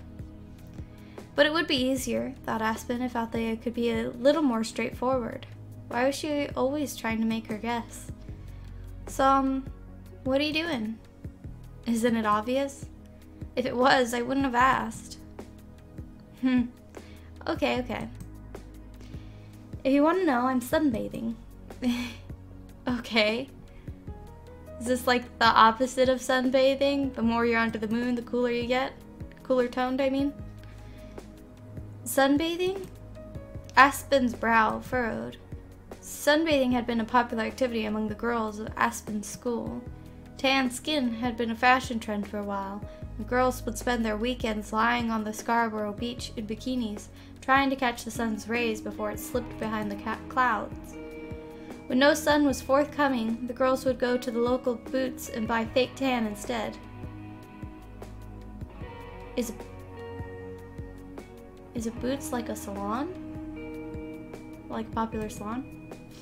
Some of the girls had looked nice with their tans, fake or otherwise. The pretty girls who knew how to apply makeup had matching Jane Norman bags. Other girls had looked strange and streaky, with darker patches, like blemishes, standing out starkly against their thighs and chests when they got changed for PE. Aspen had never tried fake tan. She was used to being pale, and the bronzed, healthy look was far too bright for her. It'd make her look like a... What's it? I don't know what that is. But this, Aspen reflected, wasn't sunbathing. It couldn't be. The sun isn't out right now. Ugh, my hair is just short enough that I can't really, like, tuck it behind my shoulder yet. God damn it. I'm using my imagination. It can do wonders, you know. But it won't give you a tan. Not with that attitude. I don't understand. Alright. Then I'm moonbathing instead. Happy? Moonbathing. Aspen tried the word out on her tongue, just to see if she liked it. It had a strange, almost mystical quality to it. While sunbathing was an activity enjoyed by many, moonbathing was completely different, like an instruction pilfered from an old witch's potion book. When you've picked the hemlock in the dark, bathe in the moonlight for 3 days to further imbue it with power. Do you go moonbathing often? Quite often. I like it. Isn't it scary in the dark? I'm not scared of anything. Other people should be scared of me. But Althea was smiling, and Aspen knew she was joking. Maybe. It was hard to tell. Do you go moonbathing alone? Well, yeah, nobody else would be mental enough to lay down here with me. I wouldn't mind. Oh? Are you saying you'll keep me company? If you want me to. Then maybe you're mental too. Ah, look at that cute face she's making. Mental? I can't think of any other reason you'd want to spend time with me. Looking at the sky isn't exactly interesting, you know. I'm not sure about that. Aspen looked up at the moon. It was round and full and white as milk. Maybe, thought Aspen, if she lay beneath the moon with Althea, she too would be imbued with magical powers, if only for a few minutes. A few minutes was enough. Aspen had never once felt like she, or the world she resided in, was particularly fantastical. Not since she was a child, at least. And when she had been a child, she'd been too busy being scared of everything to play make-believe games inside her head. For once, Aspen wanted to feel magical too. I think looking at the sky would be interesting.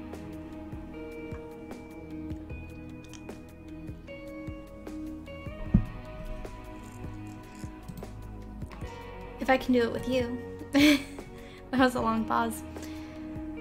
Oh, stop. Oh, stop. You're making me blush.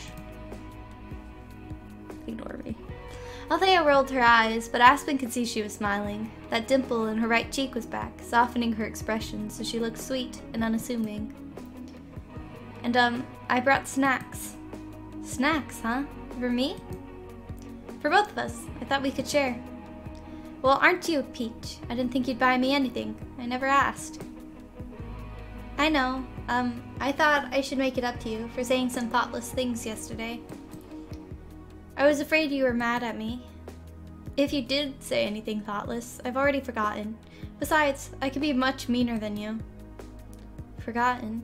Was that really possible? Althea had looked so upset yesterday, bordering on angry, that Aspen had been sure she'd touched a nerve. Had all her worrying been for nothing? Well, I still brought snacks. What is it? Ice cream. On a cold night like this. It isn't that cold. It's still August. Right at the end of it. But now that you've mentioned it, I kind of want to eat ice cream too. Do you like it? Who doesn't like ice cream? Some people, geez, some people don't like ice cream, gosh. Althea gave Aspen a withering look, as though she'd asked the stupidest question in the world, and Aspen laughed softly in relief. So her gamble had paid off. Althea was right. Who didn't like ice cream? So, can I sit down? Be my guest. Althea sat upright on the tartan blanket, and Aspen took a seat beside her.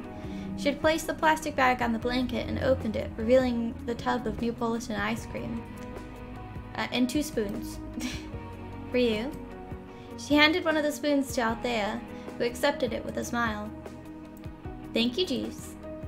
Jeeves? You brought me food. Doesn't that make you my servant? I was hoping for friend, actually. You don't need to hope for anything. We're already friends. Right. That's right. Aspen wasn't used to having friends. She hadn't had many of them during her life, other than Pippa and Lucky. Her newfound relationship with Althea felt like more than mere friendship, however. It was as though they were linked with a mystical bond, infused by the moonlight with magical properties. Aspen's face flushed pale pink despite the balmy weather, and Althea giggled. I was just teasing, but maybe you really are a peach. What do you mean? You've gone as pink as one. I can't help it. Why not? Do you have some kind of infection? Is there something I should know about? No, it's just, being with you. Oh, I see. Do I unsettle you? Sometimes, but not in a bad way. When I'm with you, I just feel kind of funny, that's all. Like my heart. But this explanation was sounding rather sappy. Embarrassed, Aspen shook her head. Oh, it's nothing. Forget I said anything. Unfortunately for you, I have a pretty good memory. I remember each and everything you've said, and I'm not going to forget it. I wish you would. Well, I won't, so there. Althea stuck out her tongue. Aspen sighed at this childish display. But despite that, part of her wanted to lean in closer and capture Althea's tongue with her mouth. It's kind of icky. Ah. Aspen's body tensed. Her face, which was already pink, flooded scarlet. Where exactly had that thought come from? Aspen was friends with Althea, yes, but they weren't thoughts friends typically had about other friends. She'd certainly never longed for Pippa or Lucky in such a way. In fact, the idea was almost laughable. But Althea was different. Whoop. Althea was strange and funny and interesting, and every second spent with her felt like a second divorced from the real world and its real problems. Being with her felt like falling down a deep rabbit hole. And maybe that was why Aspen's heart wouldn't stop pounding. A little perturbed by her own thoughts, Aspen turned her attention to the carton of ice cream. She prized the lid off with her fingers, revealing its contents to the moonlit sky. 3 large strips of chocolate, strawberry, and vanilla, which were already starting to melt. The strawberry was maybe a little too pink, like a smear of lipstick, and the vanilla was more yellow than white. But Althea didn't seem to care. She clapped her hands together, her eyes lighting up. Oh, it looks good. Do you really think so? I just bought it from the corner shop. I prefer my ice cream to be as unhealthy as possible. I especially like it when it's already started to melt. Ah, me too. I hate melted ice cream, that's gross. Then we have a lot in common. Althea raised her silver spoon and dipped it into the vanilla. For a few minutes, the 2 girls sat on the blanket, not talking while they ate. It wasn't a cold night, but the ice cream was cool enough to make Aspen shiver. The spoon clinked against Aspen's teeth. Artificial strawberry, that was her favorite flavor, filled her mouth, numbing her tongue. After a while, Aspen felt a twinge in her head. She winced. She shouldn't have eaten quite so much quite so quickly. The ice cream wasn't going to go anywhere. Althea saw her look of discomfort and grinned. Brain freeze? A little. Well, that's no good. I don't want you getting sick. Althea peered inside the carton of ice cream. There was still around half left, which looked softer and gooier than before. Maybe we should stop now? Probably. You could take the rest home and put it in your freezer. Huh? Don't you want it? As a souvenir from this evening? Althea placed the lid back on the ice cream carton. The lid snapped into place with a dull snap, and Althea nodded in satisfaction. It's fine, you can keep it. But you're the one who bought it, right? I guess. Then take it. I've already had too much. Cute. Oh, I got an achievement. Sweet. Althea pushed the carton of ice cream to one side and lay back down on the blanket, her hair pulling around her head and her hands on her lap. Aspen soon followed suit. They were so close to one another, their shoulders were almost brushing. They were so... Oh, and their hair really was. Aspen's hair was long and dark, whilst Althea's was long and golden. Their hair tumbled across the blanket in whirls and coils, strands crisscrossing each other like overgrown ivy. Thought that some part of them was touching, even if their bodies weren't, made Aspen's stomach tingle, though she wasn't sure why. Maybe it was because of the ice cream. She shouldn't have eaten so much. Hey, Aspen? What is it? Do you know what any of the stars are called? Not really. Oh, I see. Then let me teach you. Althea pointed one finger up at the sky. Her skin looked paler than ever, and even more papery, when framed about the dark blue backdrop. You see the cluster of stars up there? 5 of them? Aspen strained her eyes. She could see, vaguely, where Althea was pointing, but she couldn't quite see the supposed cluster. All the stars looked like one big cluster to her, all sprinkled across the canvas. The stars didn't need names. In fact, they seemed to defy them. They looked oddly mystical, suspended in the sky like that. But Aspen didn't want... ouch. To seem stupid, and she didn't want to let Althea down, so she nodded her head, not that Althea could see it, and said, Yeah, I see them. Good. That bright star, the one at the very top, it's called Circe? I'm gonna go with Circe. She's a witch in Greek mythology. She was a beautiful enchantress, and she turned a lot of men into pigs. Sometimes I wish I could do that. Althea laughed softly. Her laughter danced through the still night air, light and cool like tinkling bells. And the whole constellation is called the Witch's Cauldron. You see how it makes a circular kind of shape? I think I see. And the strange part was, Aspen really could see.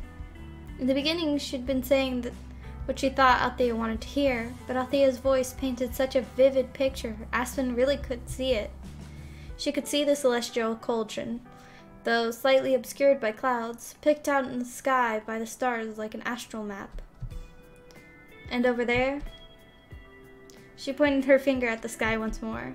That group of stars there is called the Grieving Widow. You see how it looks like a woman kneeling, with her hands on her face? She's waiting for her husband to come back home from a war. But he won't come back. Not ever. All of a sudden, Aspen was reminded of Miss Lay, poor Miss Lay, who lived in this house for more than half her life. She'd had a husband once upon a time, but Aspen had never met him. Her parents had never met him either. He must have died long, long before they moved in.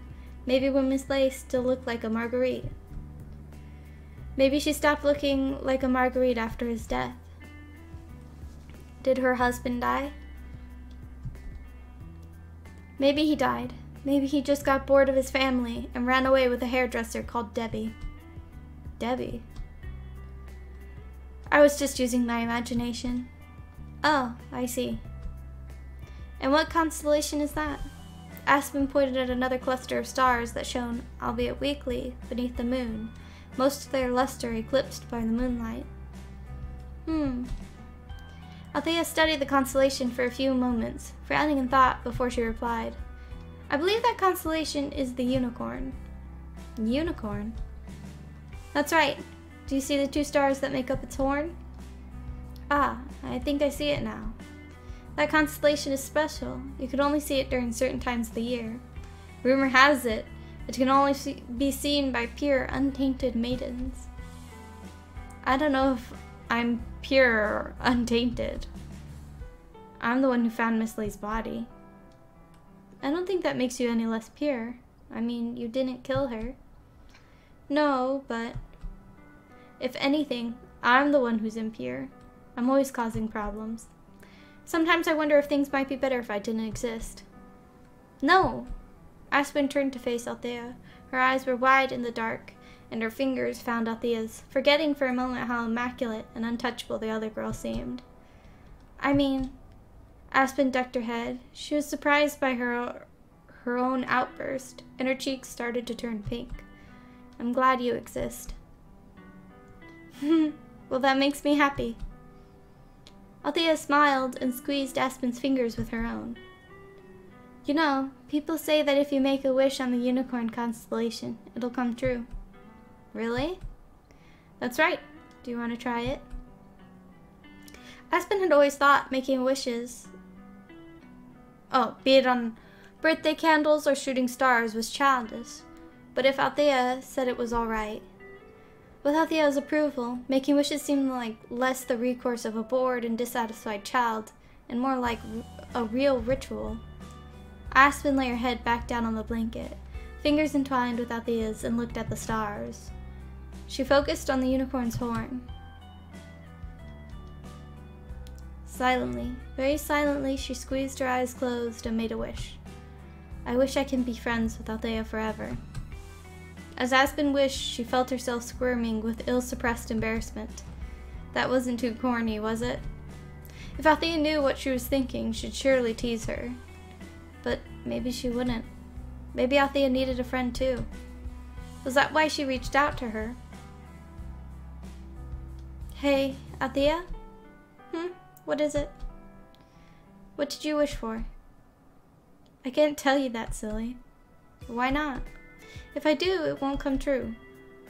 Did you wish for something really important? Maybe, maybe not. Aspen sighed softly.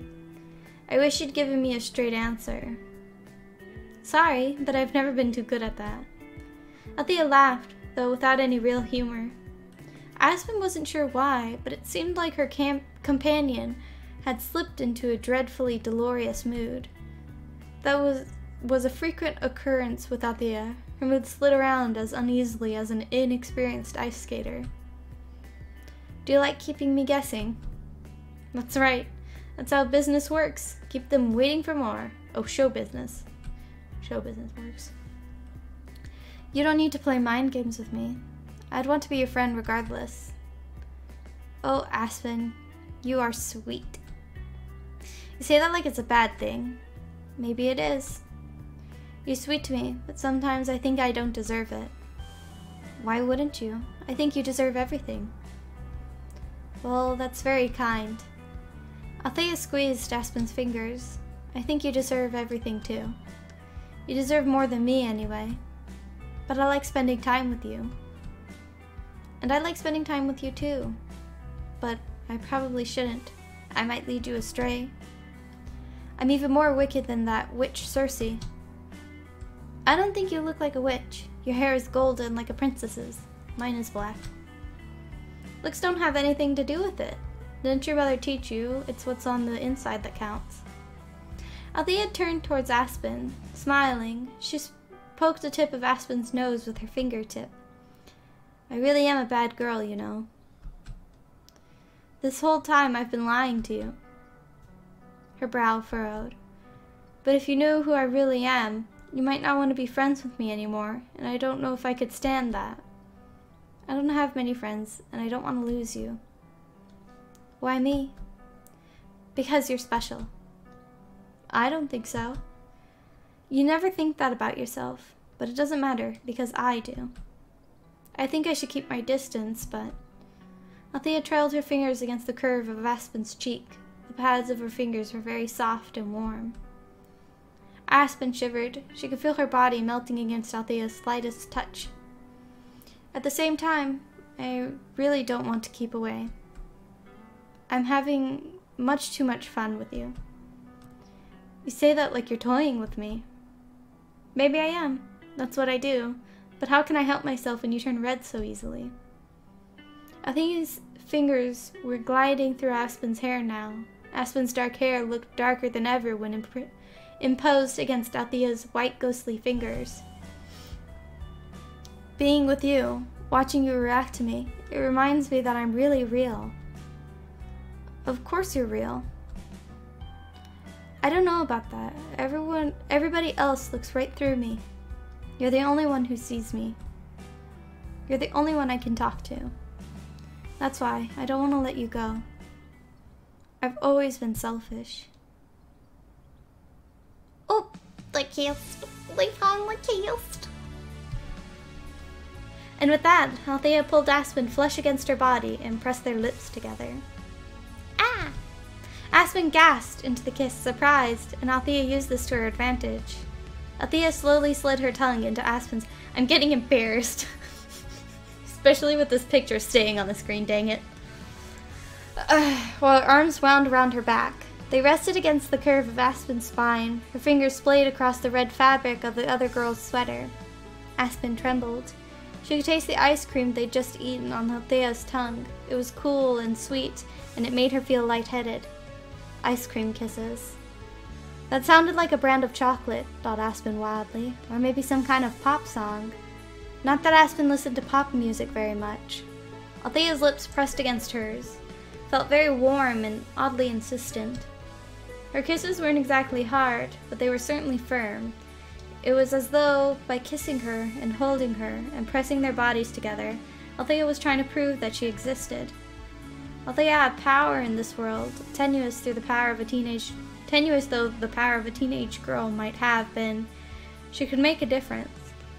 She might not have been able to make a difference in a large, meaningful way, but she could make Aspen sigh and gasp and fall apart beneath her fingers. She couldn't stop the wind from blowing or the tides from turning, but she had complete control over Aspen. Briefly, for a few moments, Aspen thought about pushing the other girl away. You can't just kiss me whenever you want. I'm your friend, not your doll.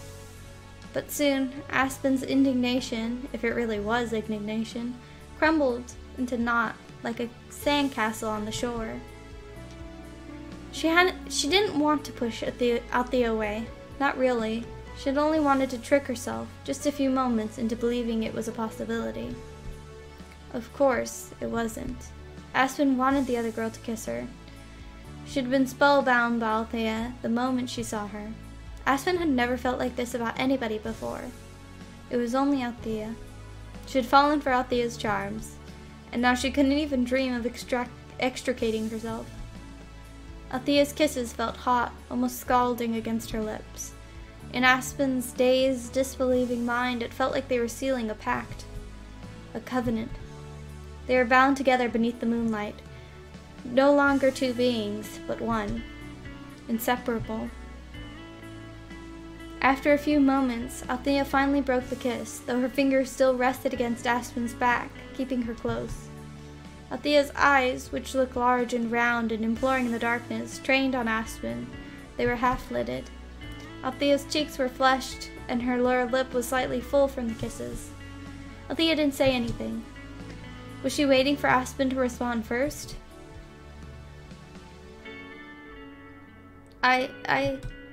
Aspen gasped. She sat up, eyes wide, and stared at Althea. Why did you do that? Shouldn't I have? It was a bit unexpected. But you don't mind? Did she mind? Aspen still wasn't entirely sure, but if she minded, she supposed she would have pushed Althea away, and she hadn't. If anything, she'd returned the other girl's kisses. Even now, though their lips were parted, her heart wouldn't stop pounding. Not really, I suppose. But what made you kiss me? Because I felt like it. Oh. Aspen winced. She tried to keep the disappointment out of her voice, but she knew it was obvious. She had never been very good at hiding her feelings. She was an open book, free to be perused by anybody with a few spare seconds. Is that all? Well, that, and you really are cute. I said I'd eat you up, remember? Aspen's face burned. I thought you were just joking. Me too, at first. It was a spur of the moment kind of thing. Do you usually kiss people on the spur of the moment? No, not usually at least. Have you kissed anybody else before? Maybe, maybe not. Why does it matter? I was just wondering, regardless of how many people you've kissed in the past, that was my first. Aspen placed her fingers against her lips slowly, gingerly. They were still tingling. It seemed like you knew what you were doing. I never know what I'm doing until I've done it. Well, Althea smiled. The dimple in her right cheek crinkled. I know more about kissing than I do about the stars. You know more about the stars than I do, at least. Oh, you sweet, innocent thing. What? Did I say something stupid? Naive, more like. What do you mean?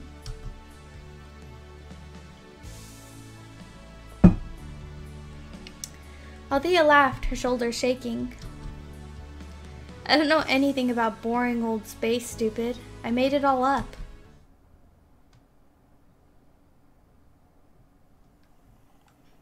Why your bathwater look like that? Bathwater shouldn't look like that. That's weird. What are you, a crayon? Later that night, after she'd stashed the half-eaten carton of ice cream in the freezer and the spoons in the sink, Aspen ran herself a bath. It was almost midnight, but Aspen didn't care. You know, I thought it was going to end there. Really, I really did. She liked having baths, no matter what time it was. They relaxed her when she was feeling tense or uneasy. Sometimes, when she'd have a particularly difficult day at school, she would run a bath as soon as she got home. Then she would sit in the tub soaking until her mother called her downstairs for dinner. Her dad would always laugh at her when she sat at the dinner table, picking at her spaghetti or chicken salad with her hair wrapped up in a towel turban. When James was in a particularly good mood, he'd call Aspen his little mermaid. Ariel had always been Aspen's favorite Disney princess. On weekends, Aspen would sometimes have 2 or 3 baths a day, though this was usually confined to the times her parents were out. Penny would always sigh and tut about Aspen using too much hot water. Well, now her parents were on their cruise, having a jolly old time. Aspen could use as much hot water as she liked. The water had been a little too hot at first, actually, and Aspen had hissed when she'd first dipped her toes in the tub. After a few moments, however, her skin got used to the hot, prickling sensation. She slid into the tub, slowly, carefully, and there she sat, her arms wrapped around her knees, trying to make herself as small as possible. I like baths, kind of, but also if they're too hot, I just feel like, I'm being turned into stew. The bathroom mirror was cloudy with condensation, and water dripped down the tiles on the walls. There was a glass display cabinet above the sink filled with bits and pieces her dad thought were particularly novel, mostly shells taken from the beach, dried starfishes, and a few little boats and bottles. There was a fluffy rug on the floor, too, decorated with navy blue boats and little red anchors. Aspen thought the bathroom was a little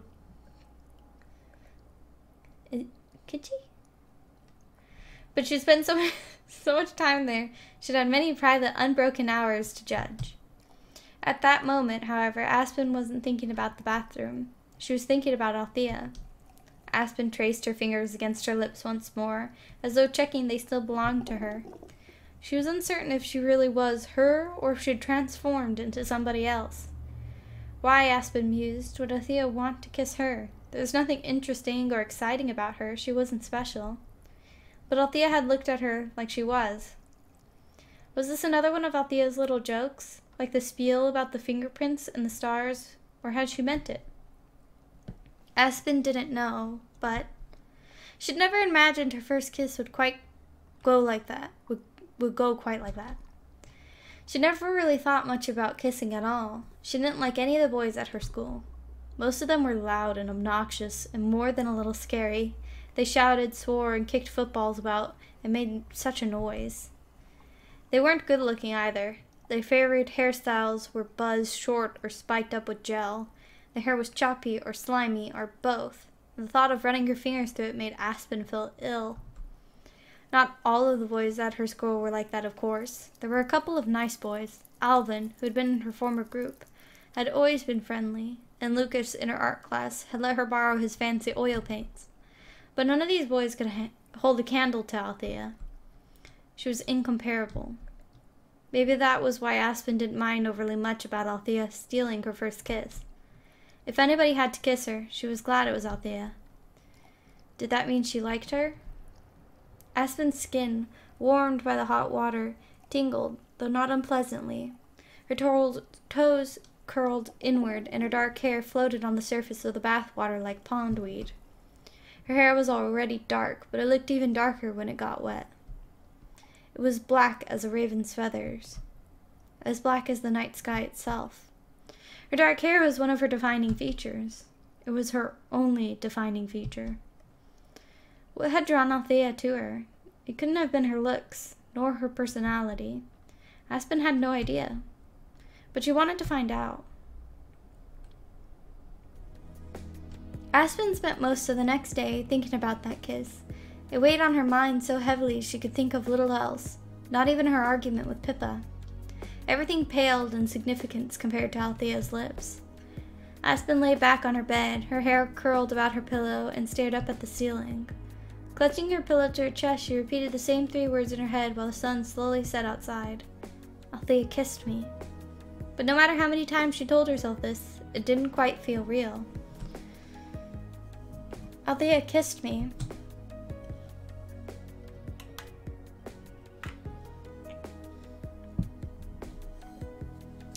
Aspen could remember the feeling of the other girl's mouth against hers. Her lips had been soft and tasted sweet, of residual vanilla ice cream. Althea kissed me. But why? Aspen held her right hand in the air and examined it, as though seeing it for the first time. She tilted her head to one side, lips pursed. Lips that, only yesterday, Althea had kissed. It was hard to judge her appearance on her hand alone, but Aspen had seen her reflection in the bathroom mirror enough times to know what she looked like. She was plain and ordinary. Her skin was sallow and a little too white from staying indoors so often. She didn't look like the sort of girl who lived by the seaside. She didn't look like most of the girls in her class. Then again, Althea was pale too. Aspen's hair was dark, her eyes were brown, and she didn't like drawing attention to herself. She was self-conscious about her legs and her knees, so she always wore trousers.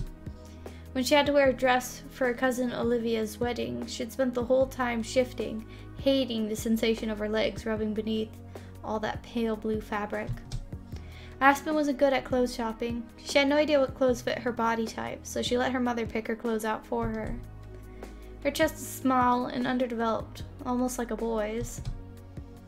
Penny had bought Aspen a push-up bra a couple of years ago. I thought it might make you feel a little more confident, honey, but wearing something like that seemed like an admission of defeat. Aspen knew if the girls at her school had seen her wearing that bra while getting changed for PE, she would have been laughed at. Shamefaced, she blushed so easily, Aspen had stuffed the bra into the back of her underwear drawer and forgotten about it. Her forehead was spotted with acne scars, and her eyebrows were hopelessly thin, so she wore her fringe long to try and cover these imperfections up. It didn't always work, though, not when it was windy or she had to clip her fringe back in PE. There was nothing special about her, she reflected. She was entirely average. Maybe on the lower end of average. Some of the boys in school, Colin Murphy in particular, liked rating the girls on a sliding scale. They made no secret about their rankings either. Lucky was an 8, her score hampered only by her teeth. Aspen was a 4. Why then had Althea kissed her? Had Althea seen something in Aspen that Aspen herself couldn't see? Was there some hidden spark, some point of interest, something alluring buried beneath her anxious eyes and uncomfortable body language? But Aspen knew the word alluring did not and would never apply to her. Colin Murphy's extensive ranking of all the Graham secondary girls made that quite apparent. With a sigh, Aspen rose slowly off her bed, running her fingers through her hair. Her hair was thin and it tangled easily, and her fingers caught on a knot. She sat there for a few moments, trying to unpick the knot of her hair with her fingertips. While she worked, engaged in the task, she frowned. She had to see Althea again, there was no question about it. Even if she didn't understand why Althea had kissed her, there were many things about Althea Aspen didn't understand. She couldn't stand the thought of not seeing her. Soon she wouldn't be able to see her. Her parents would come back from their holiday in a couple of days, then school would start up. Aspen would have to go to college and mix with people she'd never met before, and then she'd start worrying about homework and coursework and her upcoming A-levels. But for the present, Aspen's mind was too full with thoughts of Althea to pay the future much heed. She could still remember the feel of Althea's hair, her skin, her lips. Aspen wanted to see her while she still could. She had to see her. If she didn't, Aspen didn't know what she would do. Before Aspen could go on another moonlit odyssey, however, she had to fend off a phone call from her anxious parents. Or parent, to be more precise. Though James Draper loved his daughter just as much as Penny did, he had never been quite as overbearing with his affections as his wife. In fact, he often laughed at Penny when she harped on her only daughter to wear a warmer coat in winter or sunscreen in the summer. One of James's favorite sayings was, "Come off it, Penny, or Aspen's not a little kid anymore. She can look after herself." "Can she though, James?" was Penny's typical rebuttal. "I just don't know." Penny's continued anxiety about her welfare didn't do much for Aspen's low self-esteem, but sometimes her father's laissez-faire approach felt a touch tactless, particularly after Mrs. Lay's death. Jesus. Maybe Aspen thought glumly she was just being picky. Weren't all teenagers supposed to disagree with their parents? It was part of growing up. But Aspen never aired her disputes out loud. She kept them inside her head, locked away, where nobody else could find them. It was easier that way. She'd never liked confrontation. Her mother, meanwhile, was an undisputed champion at it. "Aspen? Aspen, are you there?" "That's right, Mum." Aspen tried to stifle a sigh at her mother's impetuous, commanding voice, the effect no less diminished by the distance between them. "I'm here." "Oh, good. It can be a bit hard to hear you, though, you know. The connection is rather poor. Could you speak up when you're talking, please?" "Yes, Mom." Aspen took the phone to the stairs and curled herself up on the lowest step, knees tucked beneath her chin. "And how have you been, dear? I hope you've been taking care of yourself." "I've been fine, Mum. Did you eat all the lasagna in the freezer?" "No, not yet." "Well, you'd better hurry up. It's going to go off at the end of the week, and I don't want you wasting it." Penny had a photographic memory when it came to things like food expiry dates. She memorized sequences of numbers as though they were gospel, and was forever reminding her family to eat everything in the kitchen before it went bad. Aspen always thought when her mother was still in school, she would have been rather good at history. "Oh, come off it, Penny." Aspen could hear her father's voice in the background, faint and out of focus, but evidently amused. "You're on holiday. Stop fussing about whatever's in the freezer." "But lasagna costs money, James. I want to see it get eaten." "You made it sound like we need to pinch pennies. We're hardly in dire straits, you know." "We might not be, but that's only because I labor over the family's finances. My mother always told me to look after the pennies, and the pounds will look after themselves." "A venerable position, but one lasagna will hardly break the bank." "Aspen, dear, you eat whatever you want. If you don't want lasagna, just throw it away." "Don't tell her that, James. Throwing away food is a terrible habit. There are children starving in Africa." "Are we in Africa?" "No, but then hang the lasagna." Aspen shifted uncomfortably on the stairs. She didn't want to make her parents argue, not over something as trivial as Sainsbury's lasagna. And now she was feeling rather guilty. Then again, Aspen knew this wasn't her fault. Her parents always butted heads, and it was always over silly things that didn't seem to matter. Their petty disputes always worried Aspen, but perhaps that was a sign Penny and James, despite their differences, had a strong, healthy marriage. Surely it was better to argue over lasagnas than unpaid bills, or gambling addictions, or supposed infidelities. I'd be a cruel parent if I made you eat that Sainsbury rubbish when Penny and I had just the most wonderful meal, dear. You buy whatever you want, if it'll make you happy. All right, Dad. But Aspen knew she wouldn't.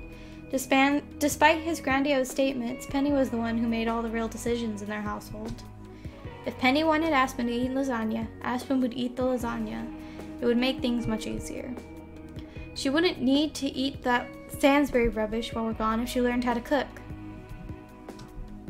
But James wasn't listening. He continued on, chuntering away like a broken-down lawnmower. Oh, the dinner I had tonight. It was almost like a work of art. The squid was grilled to perfection and stuffed with onions and garlic. Even Penny liked it, and you know how she feels about squid. The squid is neither here nor there, James. We're meant to be talking about Aspen. Talking at her, more like. I just thought our lovely daughter might appreciate hearing a little about our travels.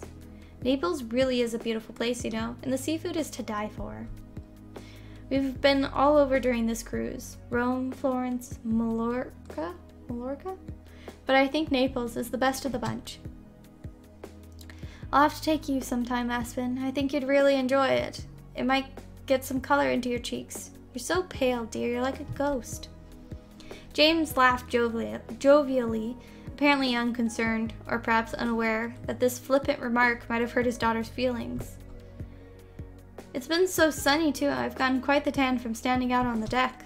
I bet everyone will ask me where I've gone when I swan back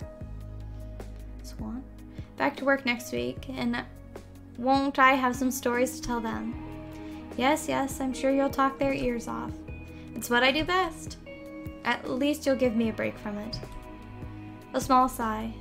Now, Aspen, dear, we're going to arrive back home on Friday evening at around 11 at night. We'll probably be quite tired, so I want you to be on your very best behavior. Can you make sure the house is nice and tidy for our return? Clean the bathtub if you've been using it, and sweep the kitchen floor and put everything back in its proper place. Can you promise me you'll do that? I'll keep the house tidy. You don't have to worry. Since when have we ever had to worry about our Aspen, Penny?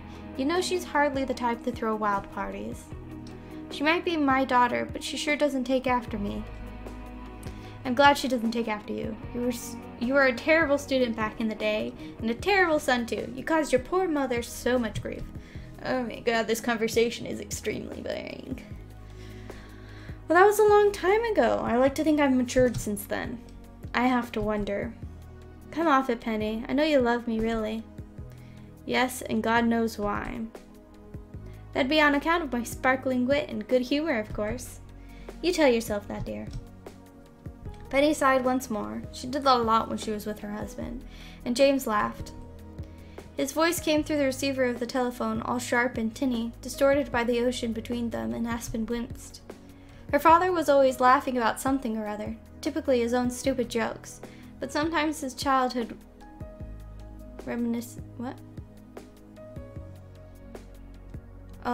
sometimes he was laughing about his childhood reminiscences. Okay, I understand. I was a bit confused. From James's accounts, he had been a naughty boy when he was Aspen's age, playing jokes on his older sister, sneaking around the back of his school for cigarettes, and having wild parties whenever his family were out. He might have mellowed out in his old age, but he still laughed frequently and far too easily, and was forever flirting with pretty waitresses, to Penny's consternation.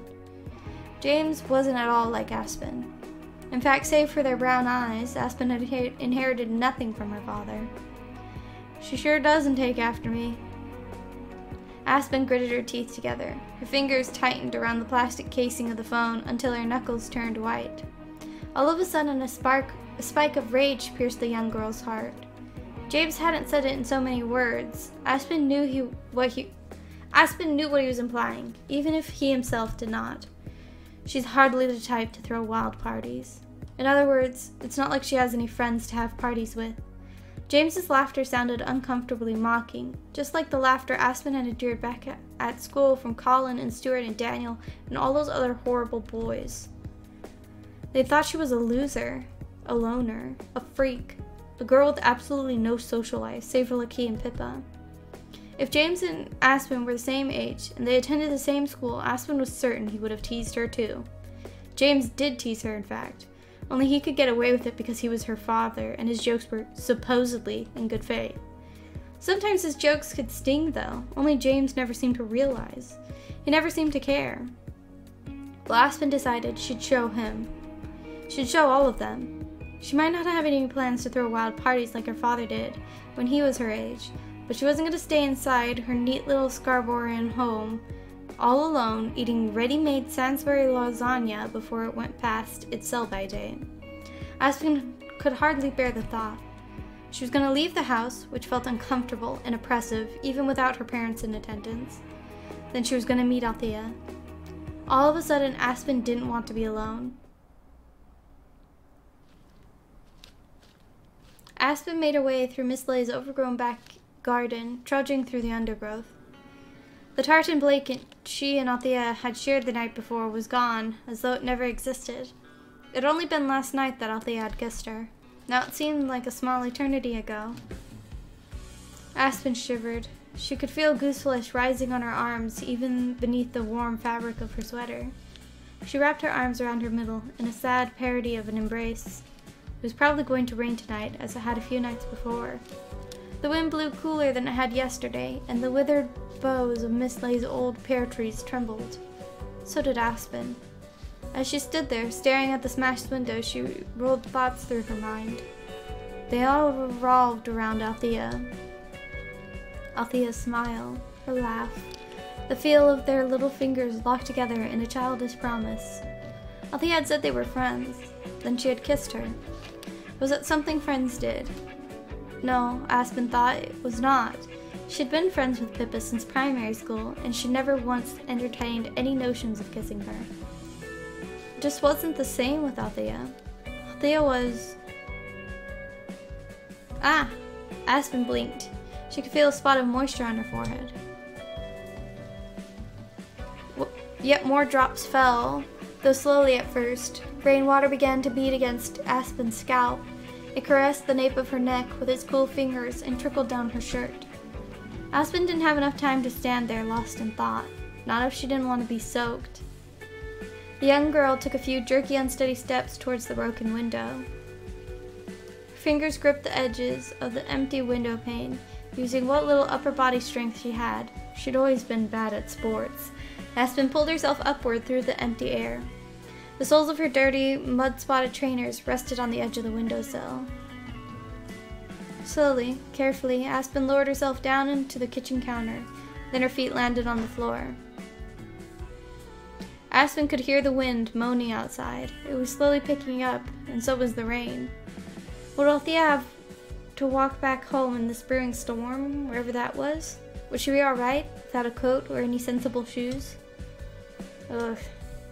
All of a sudden, Aspen felt like her mother. Sensible was one of Penny's favorite words. Aspen was fond of her mother, who wasn't a bad parent, but she didn't want to be like her. Though the thought was a worrying one.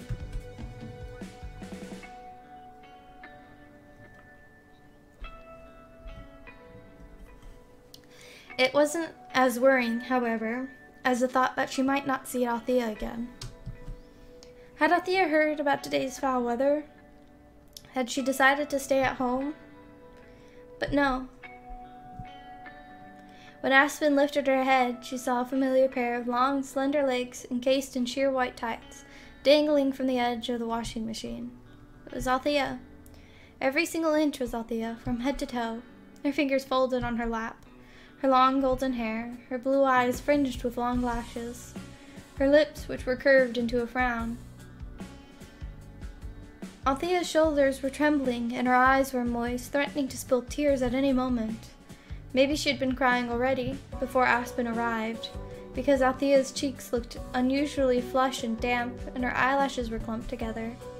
Patches of red were dotted across Althea's usually perfect, pristine face, as though she had fallen headfirst into a patch of nettles. Her hair looked a little messier than usual, so did her dress. Aspen stared at Althea for a few moments, stunned into silence. She hadn't realized Althea could cry. It didn't seem possible. Althea! Aspen took a small, shaking step forward. For some reason, her legs refused to cooperate with her. She felt like a newly born deer. Althea, what's wrong? It's nothing, really. It obviously isn't nothing. Your face is all red. Gee, thanks. That makes me feel so much better. Aspen winced. She sounded too much like her mother for her own comfort. I wasn't trying to insult you. What I meant to say is, I'm worried. I figured as much, Dozy. Still, that wasn't a very nice way of going about it. Why don't you insult my puffy eyes while you're at it? Say I look ugly when I'm crying. Tell me I'm being weird. No, I don't. I don't think that at all. A small thin smile rose to Althea's lips, but it was nothing like the smile she'd shown Aspen in the past. The smile was damp around the edges, its piercing effect diluted with tears, and it trembled. Gotta adjust. My knees are starting to get sore. It's only been an hour of sitting in the exact same way. Okay. You're not a very good liar, Aspen. Not like me. You could stand to take lessons. Where'd my mouse go? Oh, I found it. I'm not lying. Althea raised an eyebrow. Really? Well, maybe I am a little, but that's just because I care about you. You care about me. I haven't heard that in a while. Mostly I just get in the way. I don't think you get in the way. In fact, I want you to get in my way. Well, that's very sweet of you. Althea smiled a little more softly now, though her cheeks were still damp. With a small sigh, she wiped her eyes with the back of her arm. So, would you mind telling me why you were crying? You care that much? Of course I care. I mean, we're friends, right? I suppose, but I don't know if you'd understand. Maybe not, but I can try to understand. Isn't that what friends do? I guess so. I haven't had any friends in a while. I haven't really had this chance. This is all a little new to me. Aspen found that hard to believe. Who wouldn't want to be Althea's friend? Maybe everyone was too intimidated by her. Althea was just... Oh, I was just wondering, sorry. Althea coiled a strand of golden hair around her index finger. Why do I exist? It doesn't seem very fair. I mean, I never asked to exist. Maybe a person like me shouldn't. There's no point in existing if everyone looks right through me and nobody sees me and nobody listens. Sometimes I think you're the only one who cares about me.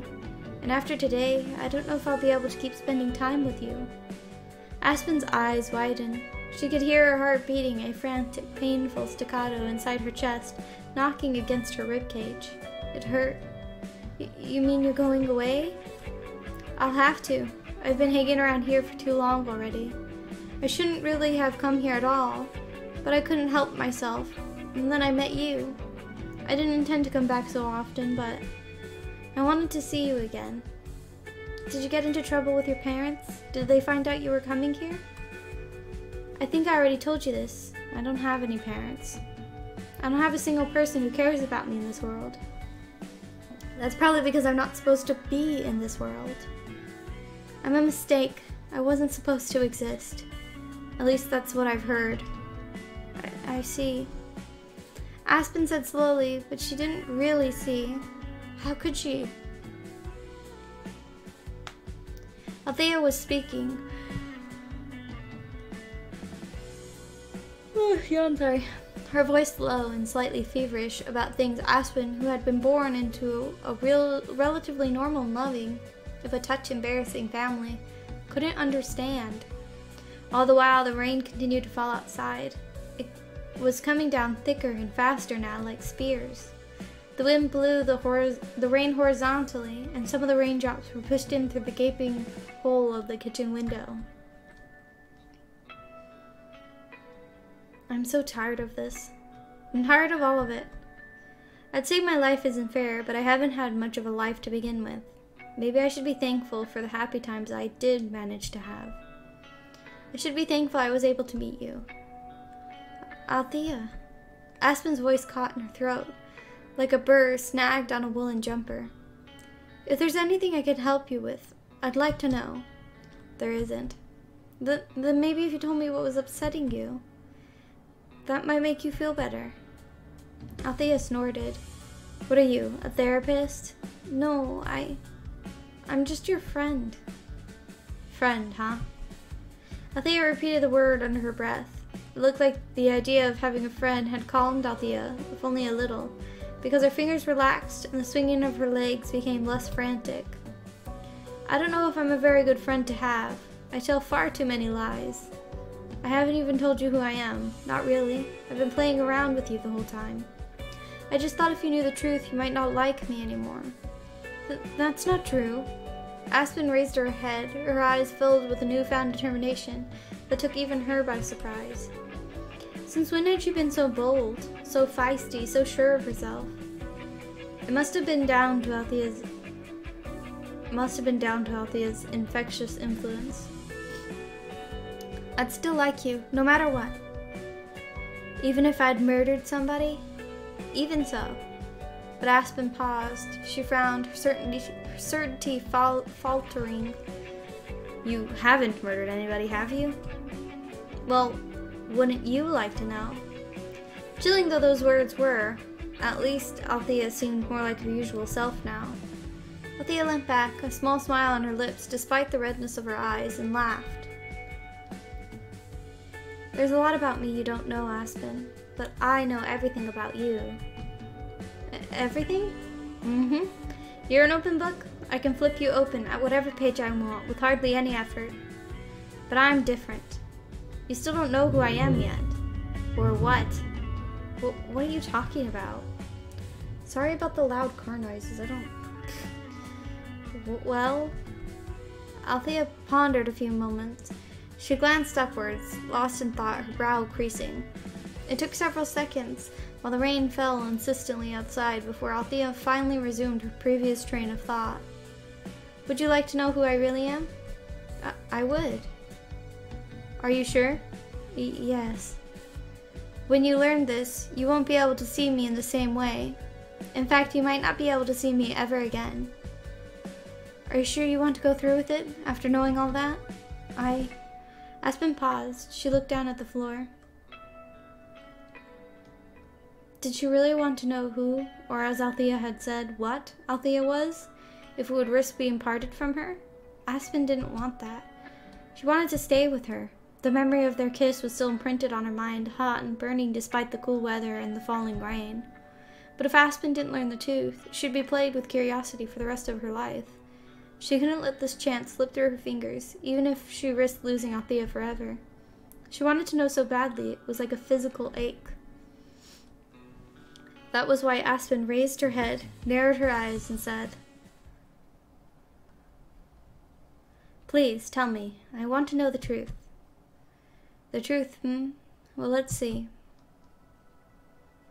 Althea hopped off the washing machine and faced Aspen, her eyes hard like two stones. The truth is quite a difficult thing to make sense of. If I could, I'd wrap it up with a bow and hand it to you, but things aren't always that easy. Even if I told you the truth, it might not sound believable coming from my lips. You'd probably think I was lying, and that would be perfectly understandable. I am a liar, after all. But even a liar can tell the truth, even once in a while. Sometimes, however, the truth is so strange. Althea shook her head. Then I won't tell you the truth. But you said... Wait, I won't tell you about it, but I can show you. Show me. Show me how. The truth. Althea glanced upwards. If you want to see it for yourself, I'd advise going to the attic. Aspen followed Althea's gaze in the vain hope of seeing through the ceiling, but of course that was impossible. Aspen shivered. The attic? That's right. That's where you can learn about me, the real me. You'll finally discover who I truly am. Isn't that exciting? But the attic... Going to the first floor of Miss Lay's home on her own had been enough of a chore for Aspen. She was afraid of braving those steep stairs again, and then she'd have to climb a ladder that led even higher still. Aspen knew more or less where the attic would be, though of course she'd never been there. Miss Lay's house was connected to her parents'. Their homes were an almost perfect mirror image of one another's. Aspen's house had an attic too. It was where her parents kept old clothes they no longer wore, their square CRTV from over a decade past, the broken cassette player, the videotapes, Aspen's old baby toys. It was a place where James stored things that were old and outdated and unwanted, until Penny was able to pawn them away at car boot sales or on eBay. Aspen always felt melancholic on the rare occasion she went to her attic, as though pining for the past she couldn't remember. Aspen had never used that old CRTV or the cassette player, and she couldn't remember being pushed about in her baby pram or playing with her old dolls and building blocks. Some part of her, however, felt inexplicably sad to see those things shut up away beneath the eaves of their house, lost in the dark and slowly gathering dust. Miss Lay's house was just like her parents' attic. It was one big, dark, endless abyss, filled with things that nobody wanted and nobody would ever use again. To get into the attic in Aspen's home, one had to open up a square trap door in the ceiling with a hooked stick, then pull down the sliding ladder. Aspen supposed it would be the same with Miss Lay's attic too. But how would she be able to find the trap door in the dark? I don't know if it'll be safe for me to go up there. You've been coming into this house for the last few days on your own. I hardly think this is safe either. I know, but this is different. You're with me. Aspen looked at Althea hopefully. Will you come into the attic with me? I can't. Why not? I don't want to be there when you uncover the truth. It'll be too painful. I'd prefer to wait down here. But going into the attic, all alone. Are you too scared? Althea's eyes narrowed. In the darkness of the kitchen, her blue irises, normally so bright, now looked dark and murky, like the bottom of the ocean where sharp-toothed fish swam. More scared of the dark than learning the truth? To be honest, Aspen was afraid of the dark, but a bigger part of her was more afraid of what secrets she might find lurking in Miss Lay's attic. The prospect of looking through a dead woman's memories and racking up her past was far too sad. But how did Althea fit into Miss Lay's old life? What curiosity propelled Aspen onward beyond her own fears? No, I'm not scared. You're trembling. Okay, fine, I am scared, but I'll still go. I have to. If you say there's something important in the attic I need to see, then I'll see it. I can't not see it. You're that interested in me? Of course, you're the most interesting thing around here. Aspen said it without a shred of embarrassment, because it was true. What was there to do in Scarborough when you'd lived there your whole life? Scarborough might have been a semi-popular tourist destination during the summer holidays, but the allure of fish and chips on the dirty seafront grew less and less enticing the longer you lived there. The beach, which was forever littered with cones of scattered chips and hungry seagulls who had no corner Aspen hadn't explored in her childhood. Althea, meanwhile, was still a mystery. Aspen knew precious little about her, though she had met her multiple times during the last week. Now she was close to discovering who Althea really was. Why she seemed tied to this old house. Why she had been crying. Aspen couldn't pass up the chance. There's just one thing, though. What is it, brave explorer? I was thinking, it'll be pretty dark up there, and I don't have a light. I don't want to break my neck trying to climb up the stairs, so... I see. Althea bowed her head, a knowing smile playing about her lips. Then your wish is my command, traveler. May this guide you safe and true during your journey. And like a guardian spirit from Arthurian legend, Althea reached into her trusty white bag and drew out her torch. She handed the torch over to Aspen, who took it gratefully. Their fingers brushed. Somehow, Althea felt a lot warmer than everything else in the kitchen, and much more alive. Althea's eyes were practically sparkling now, though not with tears. Instead, she looked excited. I'll be waiting for you. Right, thank you. Good luck, and Godspeed. I just hope, after what you learn. Althea's gaze dropped down to the floor. Her long eyelashes cast dark shadows against her cheeks, so it looked like little demons were playing in the creases of her smooth, pale skin. You won't think any less of me. Don't worry, I won't. I hope not. You see, I really can be quite impossible sometimes.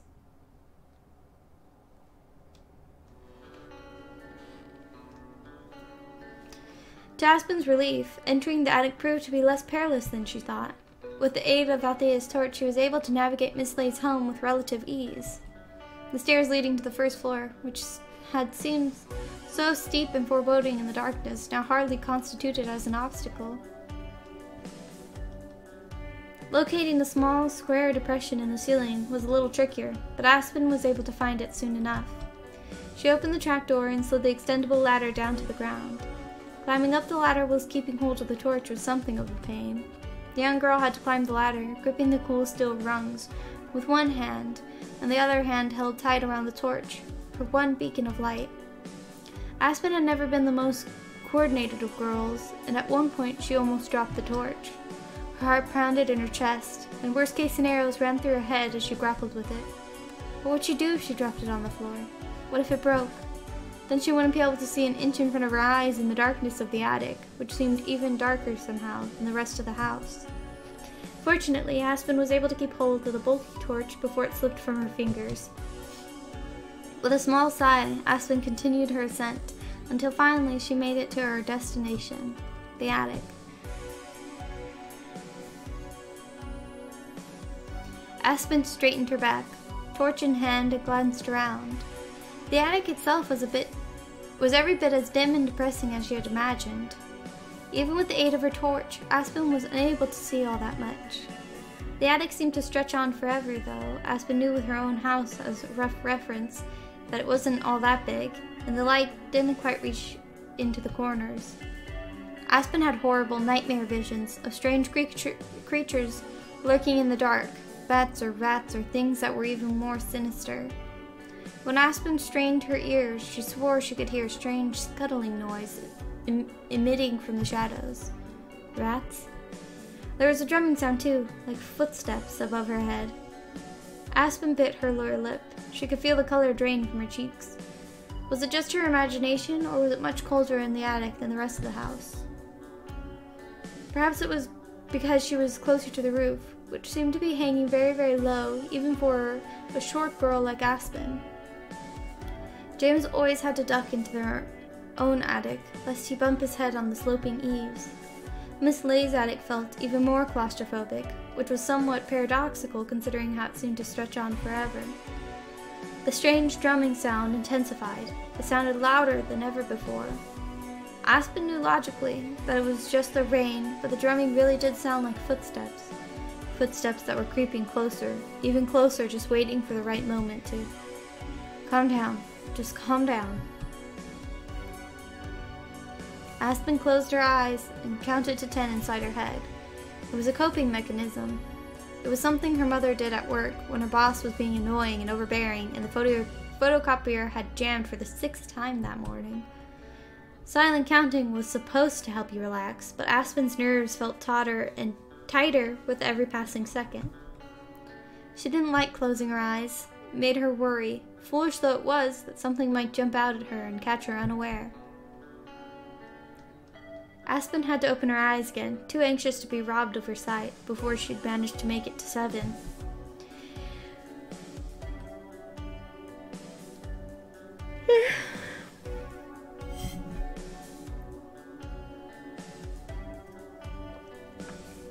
Damn, this better be over soon. Oh my god, my throat is aching now. And I've already had tea.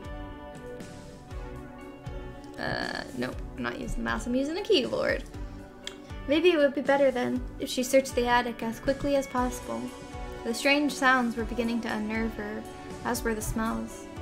Whenever Aspen inhaled, she caught the thick, heavy stench of mold, mildew, and something damp that was a little harder to place.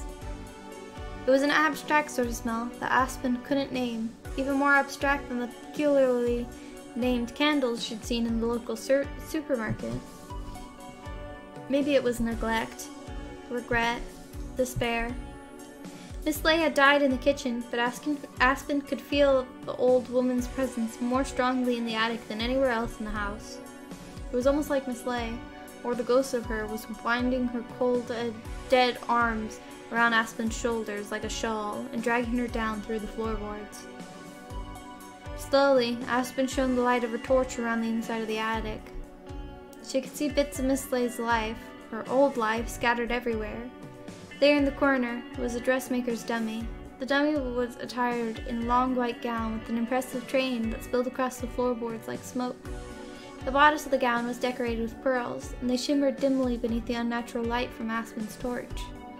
Was it a wedding gown?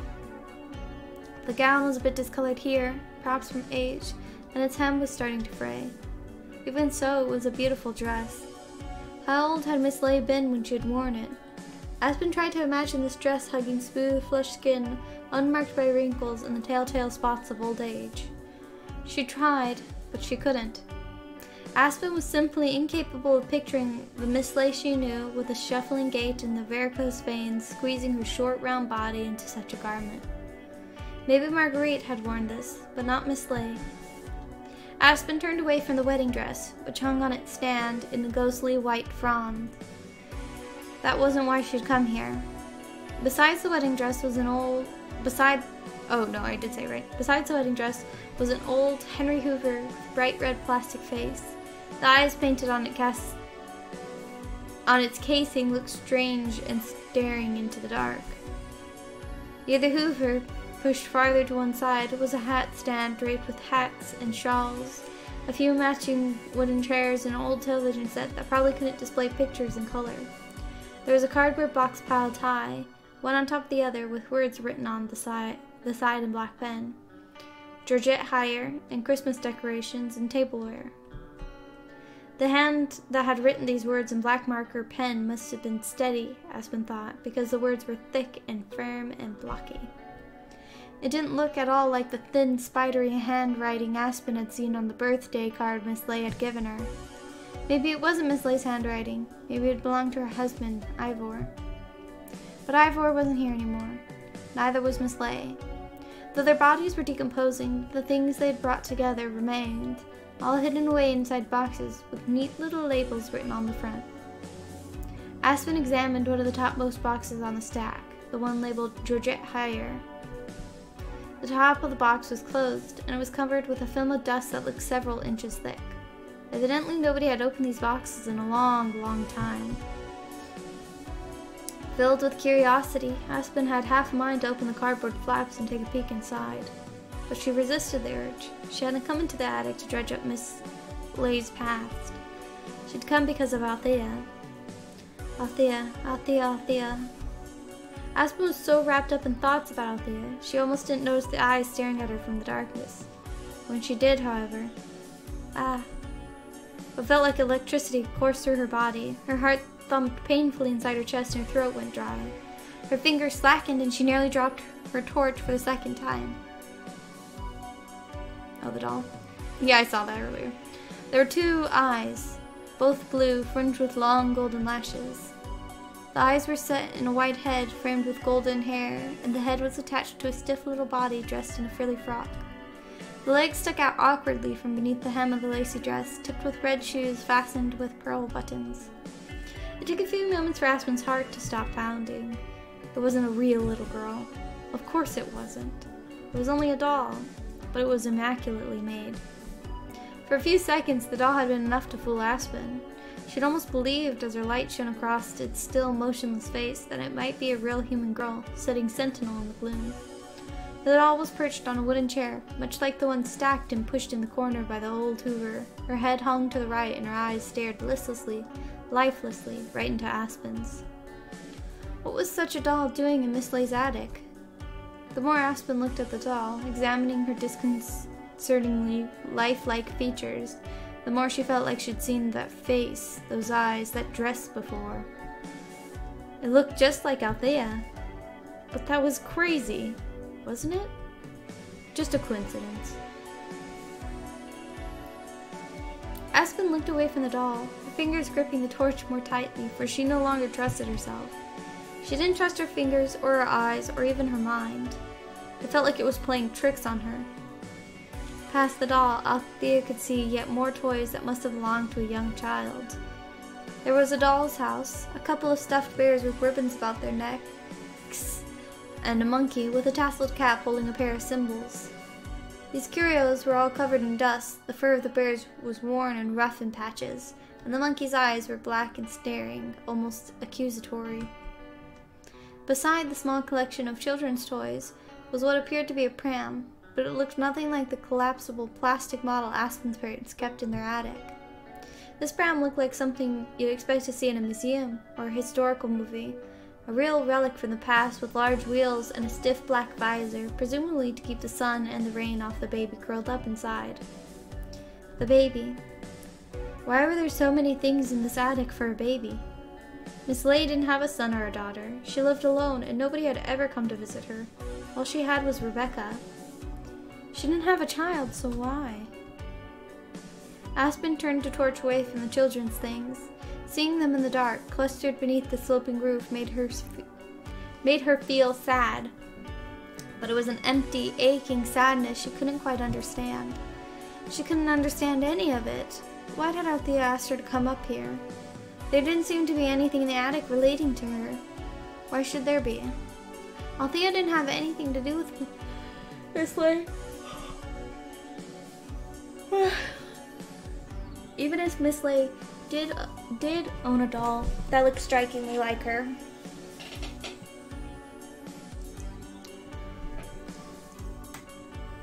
Sorry, I have to stretch. It feels so good to stretch. At least that was what Aspen had concluded, until her light shone upon the most illuminating object of all. It was another cardboard box, resting in a corner opposite the pile she had already examined. This box was slightly less dusty than the others, and Aspen could see fingerprints on its top. It looked like it had been moved recently, and though it couldn't have been by Miss Lay, she was dead. Who then? Who had moved it? A squatter? But the attic was full to bursting with paraphernalia. Didn't look like anything had been taken. That only left Althea. Aspen knew she had explored the house before her, and the attic too. But this thought was soon eclipsed by what Aspen saw. There written on the side of the box was one word: Althea. Aspen felt her heart clench so tightly in her chest she was afraid it had stopped. Althea. Why was Althea's name written on a box in Miss Lay's attic? For a few moments, Aspen wondered if Althea had placed it there to trick her. But no, the writing on the box in the looping cursive had clearly been done by Miss Lay's hand. It was the same hand that had penned that birthday card to Aspen all those years ago. Aspen approached the box slowly, cautiously. She sank onto the floor, her legs trembling, and set the torch to one side. Her fingers reached out to the box. They brushed against the cardboard flaps at the top, which were unsealed. It would be easy to open the box and look inside, but what would happen if she did? What would she find in there? Wild thoughts ran through Aspen's mind, of bones or ashes or little pickled baby, gross, inside a jar. But that seemed unlikely, didn't it? Almost as unlikely as finding Althea's name on a box in this old dusty attic. Aspen felt like she'd uncovered a tombstone somehow. This box marked Althea's final resting place. Everything that Althea was, and all the secrets that she'd tried to keep from Aspen, would be hiding away inside this flimsy cardboard container. Could she really lay it all bare? Did she have the guts? Aspen wasn't sure, but there was no turning back now. Slowly, with trembling fingertips, Aspen opened the box. She glanced down, afraid of what she might uncover. Maybe that was why she felt a faint pang of disappointment when she found no urn, no bones, and no pickled fetuses. Just clothes. There were knitted socks, tiny gloves, a hat and a scarf, a few sweaters and dresses. All of it was tiny, and most of it was white or pink or pale pastel blue. A lot of the clothes were woolen, and they looked like they'd been made by Miss Lay's own fingers. Some of the stitches were uneven, but it was clear a lot of love had been poured into them. They were all clothes for a baby, a little girl, little Althea. Aspen lifted the clothes out of the box and examined them one by one before setting them on the wooden floorboards by her side. Soon she had a neat little pile of baby's things by her side. There was even more inside the box. Aspen's fingers brushed against something hard. Now, something nestled beneath yet another baby's gown. Aspen unearthed the object from the box with the utmost care, like an archaeologist excavating a Roman burial ground.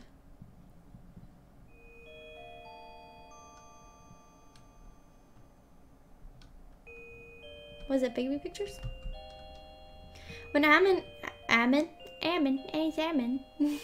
When Aspen examined the object in her hand, she realized that it was a book. It was a very old book, decorated with an image of a stork carrying a bundle of newborn baby in its beak. It must have been a baby book then. Was it a record of Althea's life? When Aspen opened the book, taking care not to damage the bindings, a sheet of paper came loose and fluttered free through the air. The paper landed on Aspen's lap, as though fate had ordained it. It was practically begging her to look, and look Aspen did. It was a birth certificate. The certificate was dated 1967, and it was from Scarborough General Hospital. Written in a swooping cursive hand by the line that said name were the words Althea Marguerite Lay. So Miss Lay had had a daughter called Althea once upon a time. But what had happened to her? Aspen turned through the pages of the baby book, her heart pounding in her chest. There were photos of Miss Lay, looking so young Aspen hardly recognized her. Her skin was devoid of wrinkles, and her hair wasn't white, but auburn. Miss Lay didn't look like Miss Lay in those photographs. She looked undoubtedly like a Marguerite. In one photo, Marguerite was lying in a hospital bed. Her hair was messy, and there were dark rings beneath her eyes, but she was smiling, clutching a small bundle to her chest. Althea. Baby Althea had a very pink face, as though it had been sunburned, and no hair at all. Her mouth was open, and it looked like she was crying, but Marguerite gazed upon her tenderly all the same. There were more photographs of baby Althea in the hospital, one of her breastfeeding with her mother, and another of her being held by her father. And this was the first time Aspen had ever seen Mr. Lay. He died long before Aspen's time, but in the photograph he looked happy and healthy as could be. A proud father, Ivor, cradled his daughter close, his eyes swimming with paternal affection. He looked, Aspen noticed with a start, a little like her own father, only Ivor's hair was fair, and he wore thick-rimmed glasses. Aspen turned another page. The Lays were no longer in the hospital. Now there were pictures of Althea in the bathtub, Althea lying in her crib. That's been bothering me all day. Althea on the beach. As Aspen turned the pages, Althea grew older and older. Althea was no longer a pink blob in a bundle of blankets. She was taller now, with a few wisps of blonde hair growing from the crown of her head. A week became a month, which turned into a year. There were notes on all the pages written in Marguerite's cursive. A few words had been appended here and there in bolder, stronger hand, presumably her husband. Althea gripped my finger and smiled at me today. She has such a lovely smile. She turned all the boys' heads when she'll turn all the boys' heads when she grows up. Althea's starting to crawl. She's so inquisitive. She can't sit still for a second. I'll have to keep my eye on her. Bought Althea a doll to play with. I think it's too big for her now, but she'll love it when she's a bit older. Althea said her first words today. She looked at me as she was lying in her crib and said, "Mama." My heart almost melted. Althea is learning how to walk. She's trying to learn a bit too quickly and keeps stumbling, but she always gets back up again. What perseverance. Althea seems to be very active for a baby. A year in and she can walk a few steps without assistance. Maybe she'll be a dancer. But then a little after the halfway point in the baby book, the photos suddenly stopped. The notes, too. The earlier pages had been full of a mother's love for her little girl, practically bursting from the pages, but now there was nothing. Just blank, empty space. Aspen swallowed. She felt her eyes prickling, her fingers trembled. She knew what had happened, of course. There was only one explanation. She didn't need to keep going, but she kept turning pages all the same. Endless, empty pages which spoke more than any words could ever have. Finally, Aspen made it to the very back of the book.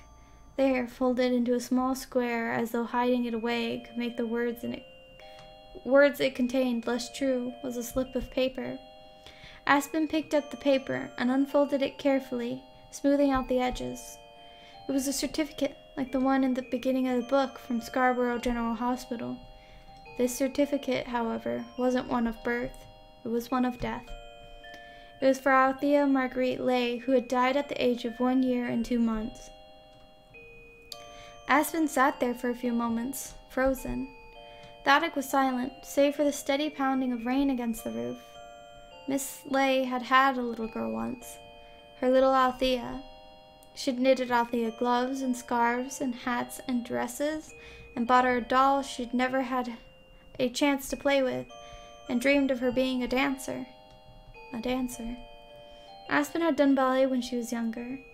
Miss Lay had sent her that card on her 13th birthday, and with the little girl in the tutu, and inside, she'd written out well wishes for the special girl, but she hadn't addressed it to Aspen. She'd addressed it to Althea. Miss Lay had always mixed Aspen's name up.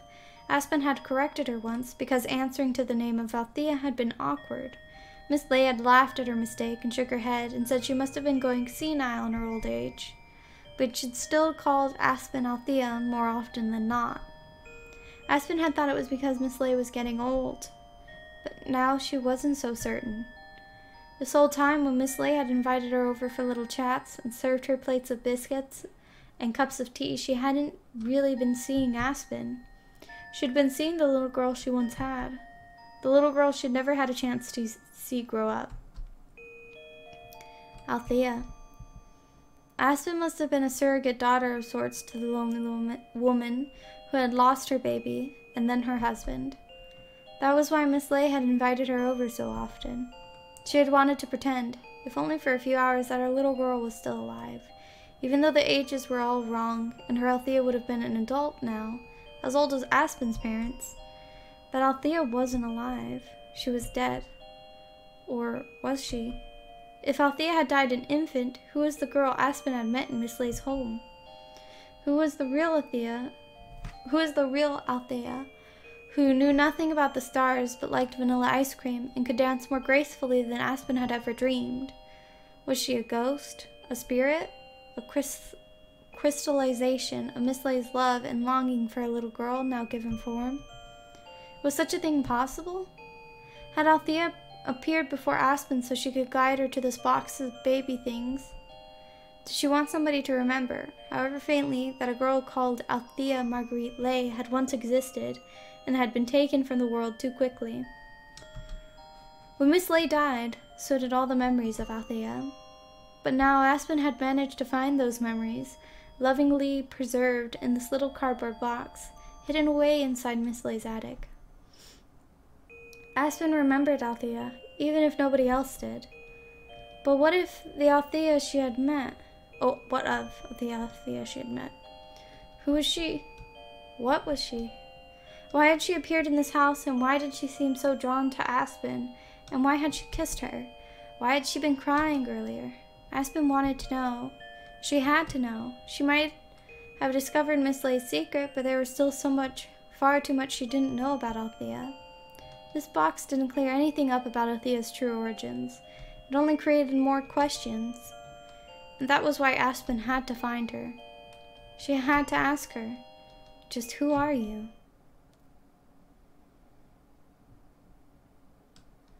Althea? Althea. Aspen entered Miss Lay's old dingy kitchen, the torch clutched tightly in her hand. With the light of the torch illuminating the room, it looked more ill-used and decrepit than before. The paint was flaking from the walls, and the floor was stained with dirty footsteps and clods of earth.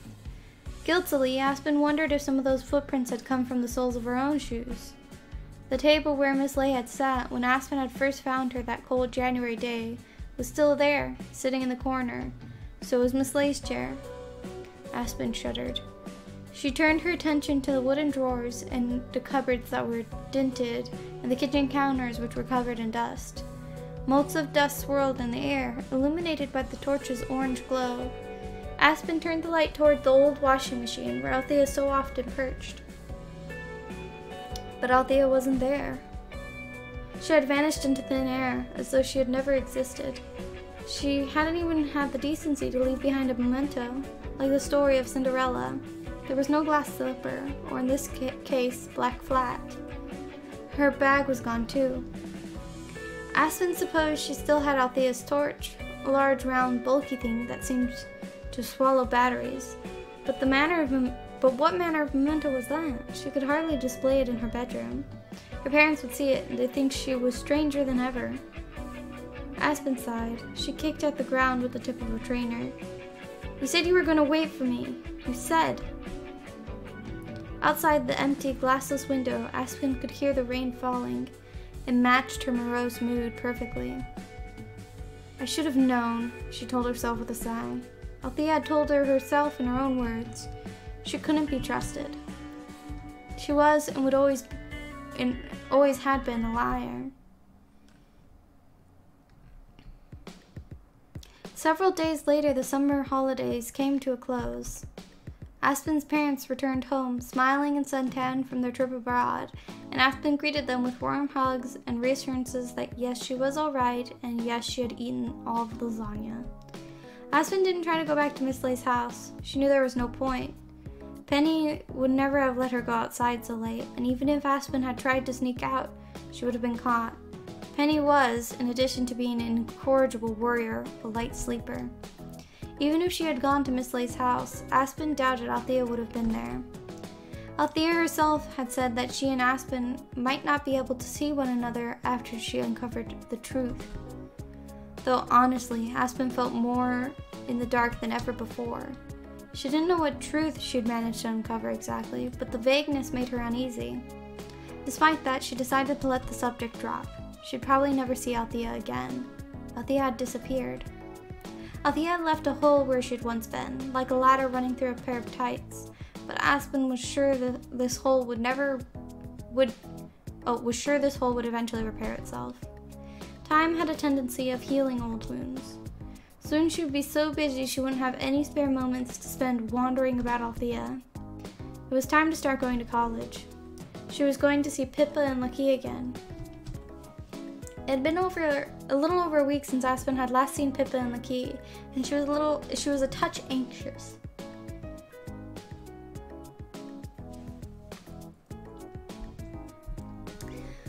Oh, it's getting kind of dark in here. Whatever, not doing anything about it. Lucky might have phoned to apologize, but Pippa had remained disconcertingly stone-lipped, and Aspen knew just how well Pippa could keep grudges. Aspen didn't want to be on the receiving end of her ill temper. Not now. Not now. She had embarked on a new phase of her life. College. In a few years, presuming she passed her A-levels, she'd go to university. Then she'd have to move away from home. She really was becoming an adult.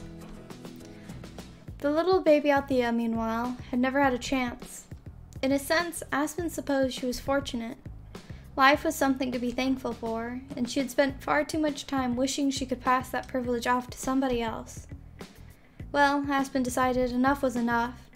She only had one life, and she intended to make the most of it, no matter how scary it was. This is a weird turn of events. This is not something that I expected to happen. That Monday morning of the 3rd of September, Aspen found herself sitting in her form room, waiting for her teacher to arrive. Though college was supposedly a big jump for the secondary school, at least she didn't need to wear Graham's ugly blue blazer anymore. The classroom itself didn't look all that different to Aspen's previous classrooms. There were several desks and chairs for the students, with a larger desk for the teacher near the front. There was a whiteboard, a smartboard, and what looked like an old projector. Students from years gone had carved messages into the desks or scrawled them in blue bureau? Aspen let her fingers trail over these names, her brow furrowed. As she examined her desk, she thought back to her time spent with Althea. She wasn't sure if it had really happened or if she dreamed it. That kiss in particular felt like something vague and hazy, a daydream that had impressed itself upon her as she lay in bed at night. Still unclear though it was, Aspen could remember those lips against her own. Althea's mouth had tasted of vanilla ice cream. Vanilla had been Althea's favorite flavor of ice cream. If Althea really was a ghost or spirit or some kind of mysterious creature that had defied explanation, then how had she been able to eat that ice cream? Eating seemed like a hopelessly mundane activity. It didn't compute with what little Althea Aspen knew. Then again, Aspen knew precious little about Althea to begin with. But she did know that her kisses tasted like... Oh, probably said what. Aspen's face flushed. She shifted in her chair and glanced out the window at the hedges and trees that grew on the fringe of the college campus. Aspen was one of the first people to arrive in her classroom. There were 10 minutes until form started, the very first getting to know you session at school that would probably take around an hour. The teacher would probably ask everybody to introduce themselves and give a brief talk about their hobbies and interests. To Aspen, the thought was excruciating. She had always hated being put on the spot. What in the world could she say? Hello, I'm Aspen. I might be able to see dead people. Sure, that'd go down well. Not. It was as Aspen was wondering this, nibbling at her lower lip, that the door opened. She lifted her head. There, standing in the doorway, was Pippa, flanked by Lucky. Ah! Then Aspen saw Pippa, her mouth open in a small ring. So they were in the same form class, and Lucky too, by the looks of things. What are the odds? Aspen ducked her head shyly. She wasn't sure if Pippa was going to blank her or not. Maybe if Pippa was still angry, it would be better if she did blank her. Being ignored was better than being openly insulted or scorned. And yet, to Aspen's surprise... Hey Aspen. Pippa was walking up to her. The red-headed girl looked unusually tense and awkward. She ran a hand through her red curls and shifted from foot to foot, frowning. I was talking to Lucky a little this morning, and I know it was kind of shitty to you at our sleepover. I was hurt and upset that you blew up at me, but maybe I kind of deserved it, just a little. I mean, I tried to force you to go back into that creepy house, then I pushed you, and your phone. Or how is your phone anyway? Completely broken. I took it to the store, but they couldn't fix it. Ah, that's a bummer. I'm sorry. It's fine. Aspen drew a flat, silvery device from her pocket and gave Pippa what she hoped was a reassuring smile. My parents were in a good mood after the cruise, and they bought me a new one. Oh, is that the newest Samsung? Maybe. I'm not sure. I think it was expensive. It must have been. That's a really good model. Pippa smiled excitably, her previous hesitation gone, as she seized upon something they could talk about. I really want that phone too, but I don't have any money. If only my parents were as generous as yours. Or you had a friend who would push you through windows and break yours.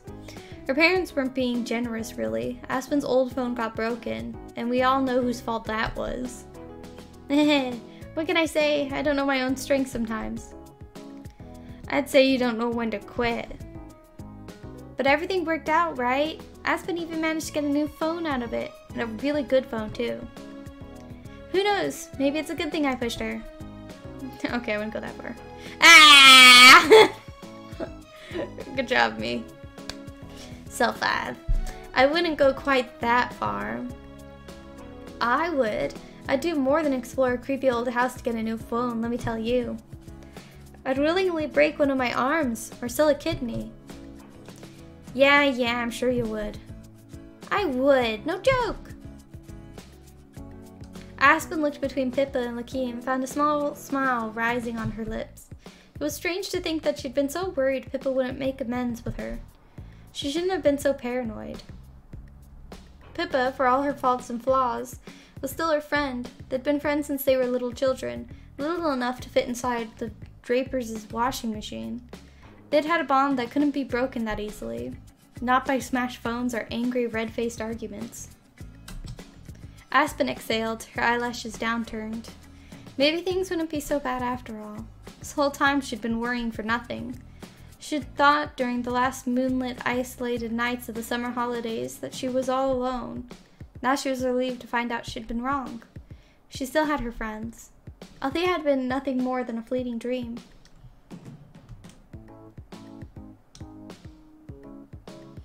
Althea, though she seemed so real when perched on Miss Lay's old washing machine, now faded into non-existence when exposed to the light of day. She was like one of those old photographs. It could only be developed in the dark. Take the film into the light and everything would be ruined. All the magic destroyed. Exposed. It was Pippa, with her pink cheeks, and Lakia with her sharp ankles, who were undeniably solid and real. They were part of Aspen's life, and would continue to be so for a few years at least. Althea, meanwhile, was not. She never had been. In her new form room, in her new college, Althea had never felt more distant and far away. As Aspen pondered this, the classroom door opened, and in walked a woman with blonde hair piled high on her head, wearing jangly earrings and a long shawl. Blonde woman. Hello, everyone. The woman trilled with a very red smile. My name is Sarah Callow, and I'll be your form teacher for these 2 years at Coast College. Of course, you're not children anymore, and we're not in school. You don't need to call me Miss Callow or Mrs. Callow. In fact, I'd rather you didn't. It makes me feel so old. You can just call me Sarah, and I'll call you by your first names too. Now, I'm a bit scatterbrained, and I'm not very good with names, so it might take me some time to get it right, but please bear with me. So is everybody here? Sarah glanced around the classroom, her lipstick-smeared lips pursing. It looks like we're all present and accounted for, apart from a few gaps here and there. Well, never mind, it's already past 9, and I think we should get cracking if we want to introduce everybody. So I've told you who I am, but... oh no. Aspen groaned and sank down at her seat. She knew what was coming next. It was inevitable. I don't know who you are yet. That's why I'd like to take some time to get to know each other. If you make it interesting enough, I might be able to remember your names quicker. That's 2 birds with 1 stone. So does anybody want to start, or should I work my way through the register? Aspen tried to sink even lower into her chair, away from Sarah's watchful gaze. Pippa, who was sitting next to Aspen, sniggered and gave her a dig in the ribs. You're gonna have to talk about yourself eventually, Aspen. But I don't want to. Why not? Nobody's gonna bite you. Yes, but they could always laugh at me. Why would our new classmates laugh at you? Most of the people in here went to Graham's with us anyway. I know, but, I mean... Aspen twisted her fingers into an anxious pretzel on her lap. I'm not very interesting. I think you're interesting. Really? Sure. Why don't you tell them about doing ballet? But I quit. Then tell them about the washing machine incident. That'll make you stick in their minds. Like I was stuck in a washing machine, you mean? That's right. Pippa chortled and Aspen sighed. I don't really think that's the impression I want to give. Then why don't you talk about Miss Lay? Aspen's shoulders stiffened. It took months for people in Graham to stop asking me about that. I'd rather everybody forgot about it. Then how about... But before Pippa could reply, the door to the classroom opened. Sorry if I'm a little late. My dad was meant to drop me off on the way to work, but there were some troubles with his car. Oh, don't worry. It's no trouble at all, dear. It's only the first day. We haven't introduced ourselves yet. Although, since you just came in, why don't you do the honors? Do you want to introduce yourself to the class first? Well, this is a little sudden, but... Aspen blinked. She recognized that voice. It sounded almost eerily familiar. There was something slightly off about it. Maybe that was because she had grown accustomed to hearing it echo around the walls of Miss Lay's empty, abandoned home. Slowly, Aspen lifted her head. She stared. Charlotte. That's the achievement. The achievement I got was Charlotte. As in the little girl from ballet. The little slightly bully. She was probably only picking on Aspen because she liked her, honestly. There, standing in the doorway, a messenger bag slung over her shoulder, was Althea. But she didn't look very much like Althea at that moment. Her golden curls were tied back in an almost disappointingly ordinary ponytail, and though she had opted for white again, she was wearing a simple shirt and a pair of shorts. She didn't look like a ghost. Neither did she look like a phantom. She was really, truly real. But she wasn't the Althea Aspen had grown accustomed to. Who was she? Althea glanced around the classroom, examining her new classmates. Her eyes lingered a little longer than necessary on Aspen, until Aspen had to duck her head, her face blushing. A thin smile captured the corners of Althea's lips. She laughed, shaking her head. If you want to know a little bit about me, I'm afraid there's not much to tell, but my name's Charlotte, and I like making up stories. I hope we can all be friends.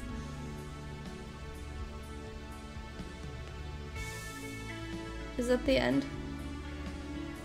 Dang.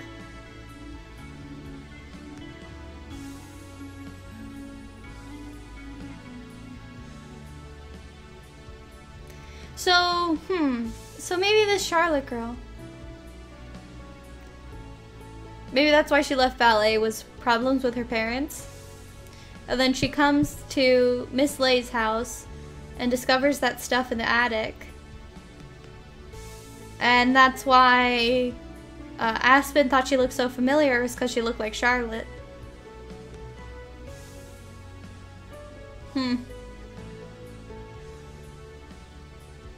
But why was it so important to her?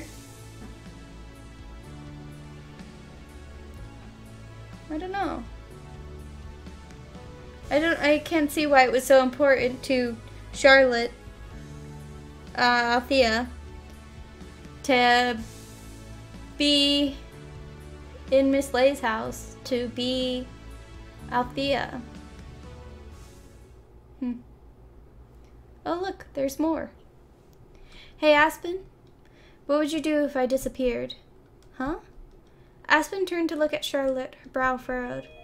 The two girls were sitting together on a bus, which was populated with ballerinas in various stages of training, all of them students of Miss Preobrazhenskaya's exalted academy.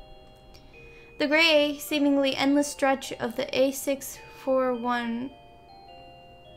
Is that a bus? Rumbled beneath the tires of the bus. A641, is that a road? Must be a road. Tires of the bus as it shuttled the girls to their final destination, York. Aspen had never been to York. She hadn't been to many places, really, but she was cautiously optimistic about her trip.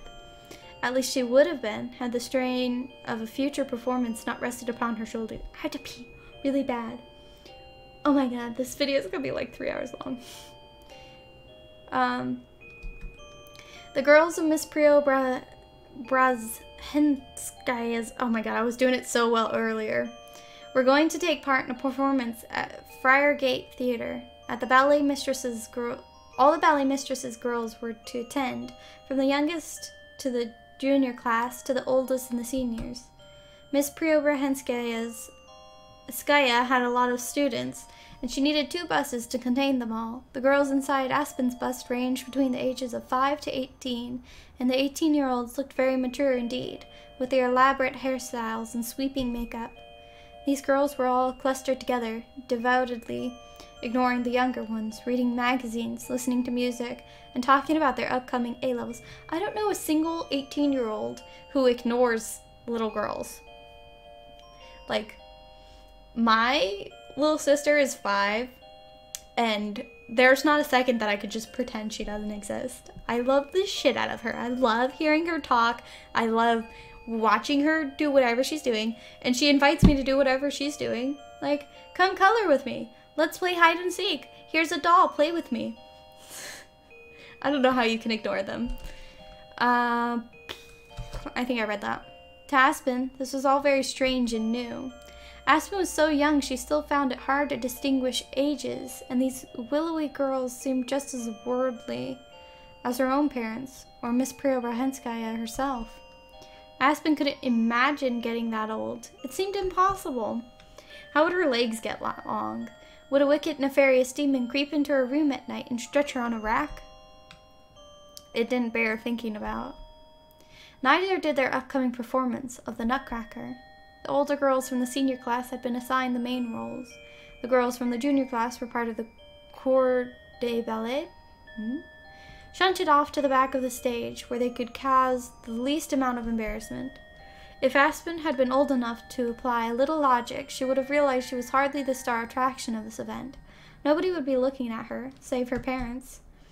She didn't have anything to worry about, but Penny, had booked tickets for the show months in advance, though it clashed with the Leeds versus Everton football match. James had been born in Leeds, and he was an avid fan. James had tried to wiggle out of it. Does Aspen really need both of us to be there for her, Pen? Rude. Dick move. Dick move, your daughter's doing a ballet performance. It's more important than your stupid soccer game, which, by the way, you can save your soccer game and watch it later, you asshole. That's how I feel about that. But Penny had been firm. Aspen supposed she should have been happier her father was going to watch her. But she knew he'd rather stay home watching TV, and she knew her pathetic dancing would never be able to compete with the thrill and excitement of a football match. See, and that's why you don't do that, Mr. Dad. Make your daughter feel that way. She's young at this point, I don't know how old. But she's young, and she already knows that you're bored of her. What's wrong with you? Not that Aspen found football all that thrilling. It was nerve-wracking, really. What if she made a mistake? She didn't want to let her father down. Aspen conjured up dozens of nightmare scenarios, each one more embarrassing than the last.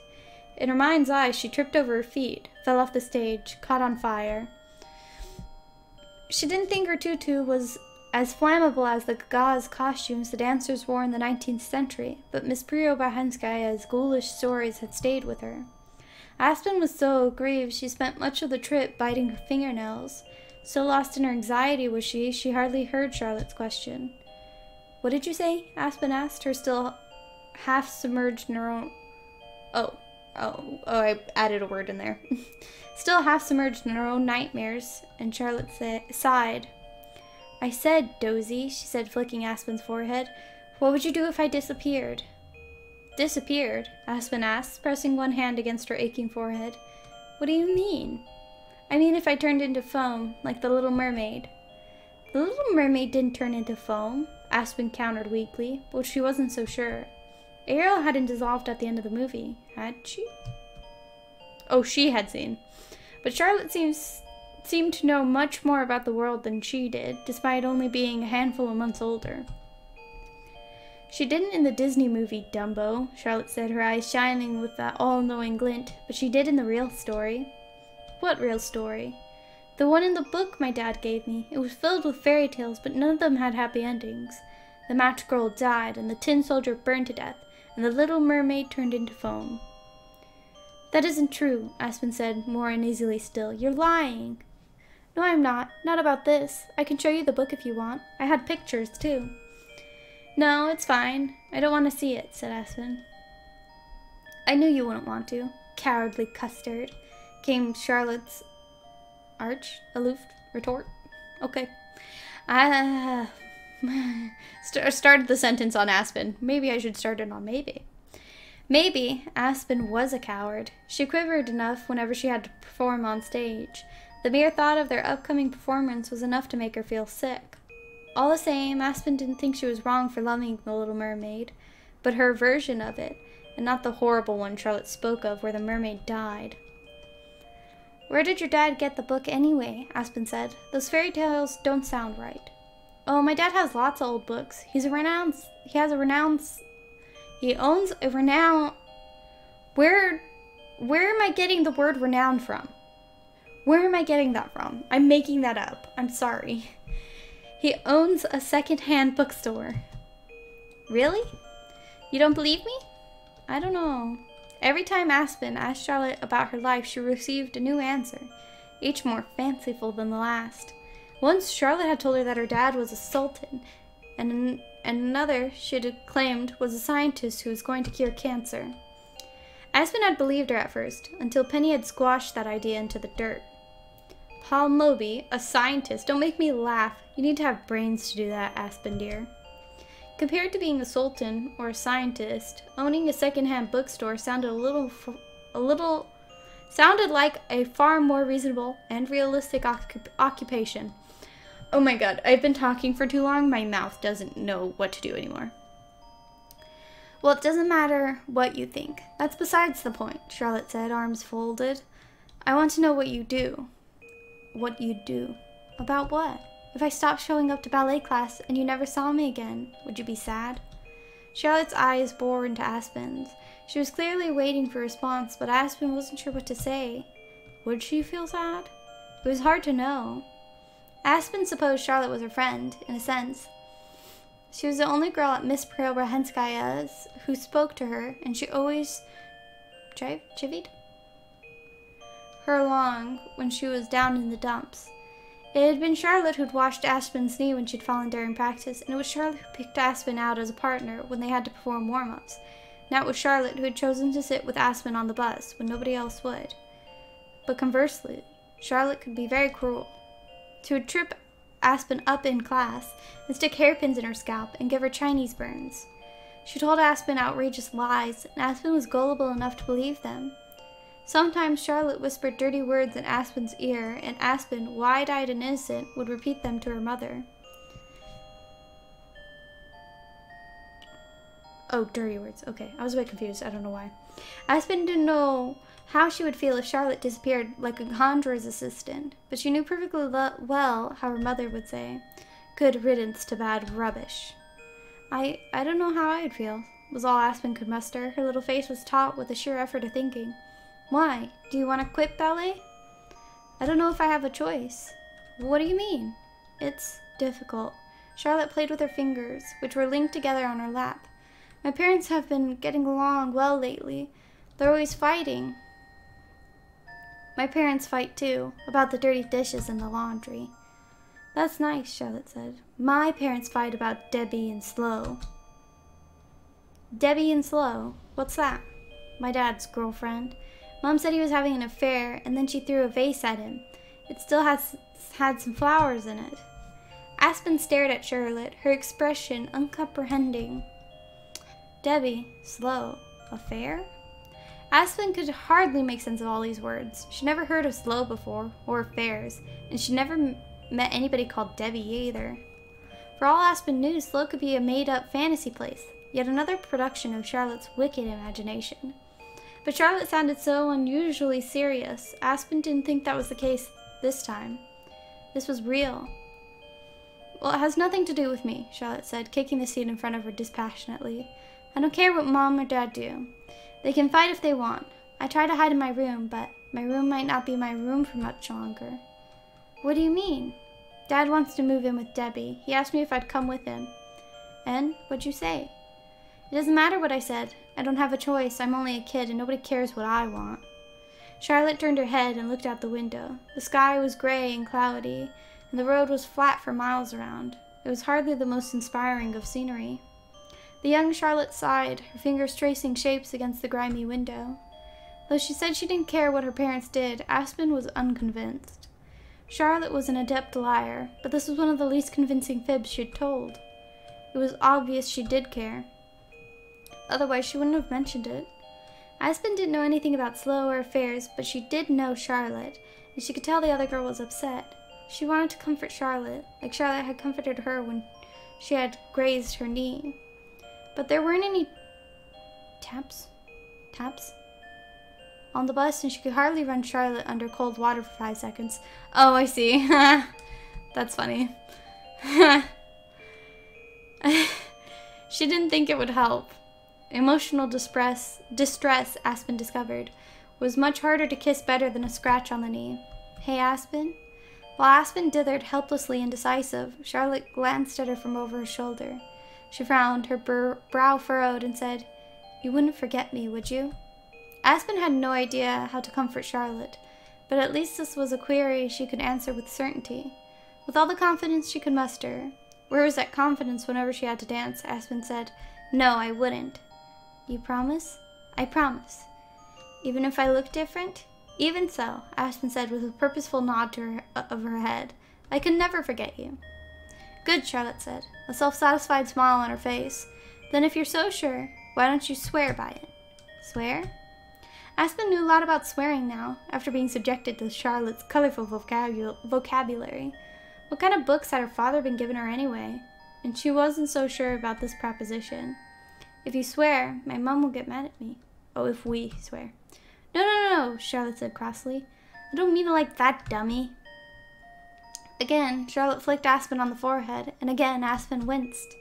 I meant we should make a pinky promise. Then we'll never forget each other, even if I have to live in stinky old Slough. We'll always remember each other then. Always. Aspen swallowed. She didn't think she needed any particular incentive to remember Charlotte. She was already unforgettable, with her bright smiles and her casual cruelty. Part of Aspen was afraid of Charlotte, but another part of her was enraptured, completely and utterly. Charlotte's father might have sold scruffy books for a living, but Charlotte was the real storyteller. She could enthrall Aspen with nothing but her words, and Aspen knew she would never forget her. Still, Charlotte seemed determined to mark their agreement in some way, and with a pinky promise was far less painful than all the Chinese burns Charlotte had administered in the past. And so, after a small pause, "Okay," Aspen said, holding out her little finger. "Let's promise." "Good." Charlotte linked her finger with Aspen's, a small smile playing on her lips. "Just make sure you don't break it, okay? If you do, I'll never forgive you." "Never?" "Not ever." Charlotte shifted a little closer to Aspen. There was barely any space between the two girls, their fingers entwined, eyes locked together. Charlotte's eyes, though they were pale blue, suddenly looked very intense, like flickering lights on a Christmas tree. Aspen felt small prickles of fear run up and down her spine. In the background, she could hear the tires grinding over the road, girls engaged in conversation. The bus trundled down the road, shaking Aspen left and right like a pinball, but still her finger remained linked with Charlotte's. She couldn't draw away. It was as though she had fallen entirely under the other girl's spell. And that's the real end. That was actually really nice. Now that I've had a second to digest the ending, I really liked this. I did a lot. I liked the twist. That was really cool. I liked the storytelling. Fucking great job. I actually was looking at another visual novel by this same person for a while, and I just never got around to buying it, and then this one came out and I was like, okay, I'll play this one. So if you guys want to see that one, let me know. I'll also play it. I can't remember what it's called. I'll put it in subtitles right here or in the description. All I remember is a girl with green eyes and black hair and a very obviously similar art style. I really enjoyed myself. I hope you did too. This is going to be a heckin' long ass video. Oh boy. I didn't realize that there was that much left. I thought this video would be shorter than the first one, but oh well, whatever, that's what happened. Thank you everybody for coming out and playing with me. I really look forward to playing more games with you guys. I don't know, I was gonna say playing more of this, but this is over. So, let me know if there's any specific games you'd like to see. Try to keep it to PC only because I only have access to a PC right now. I'm working on it, but you know, this stuff costs money, and ain't got that. I'll see y'all next time. Bye!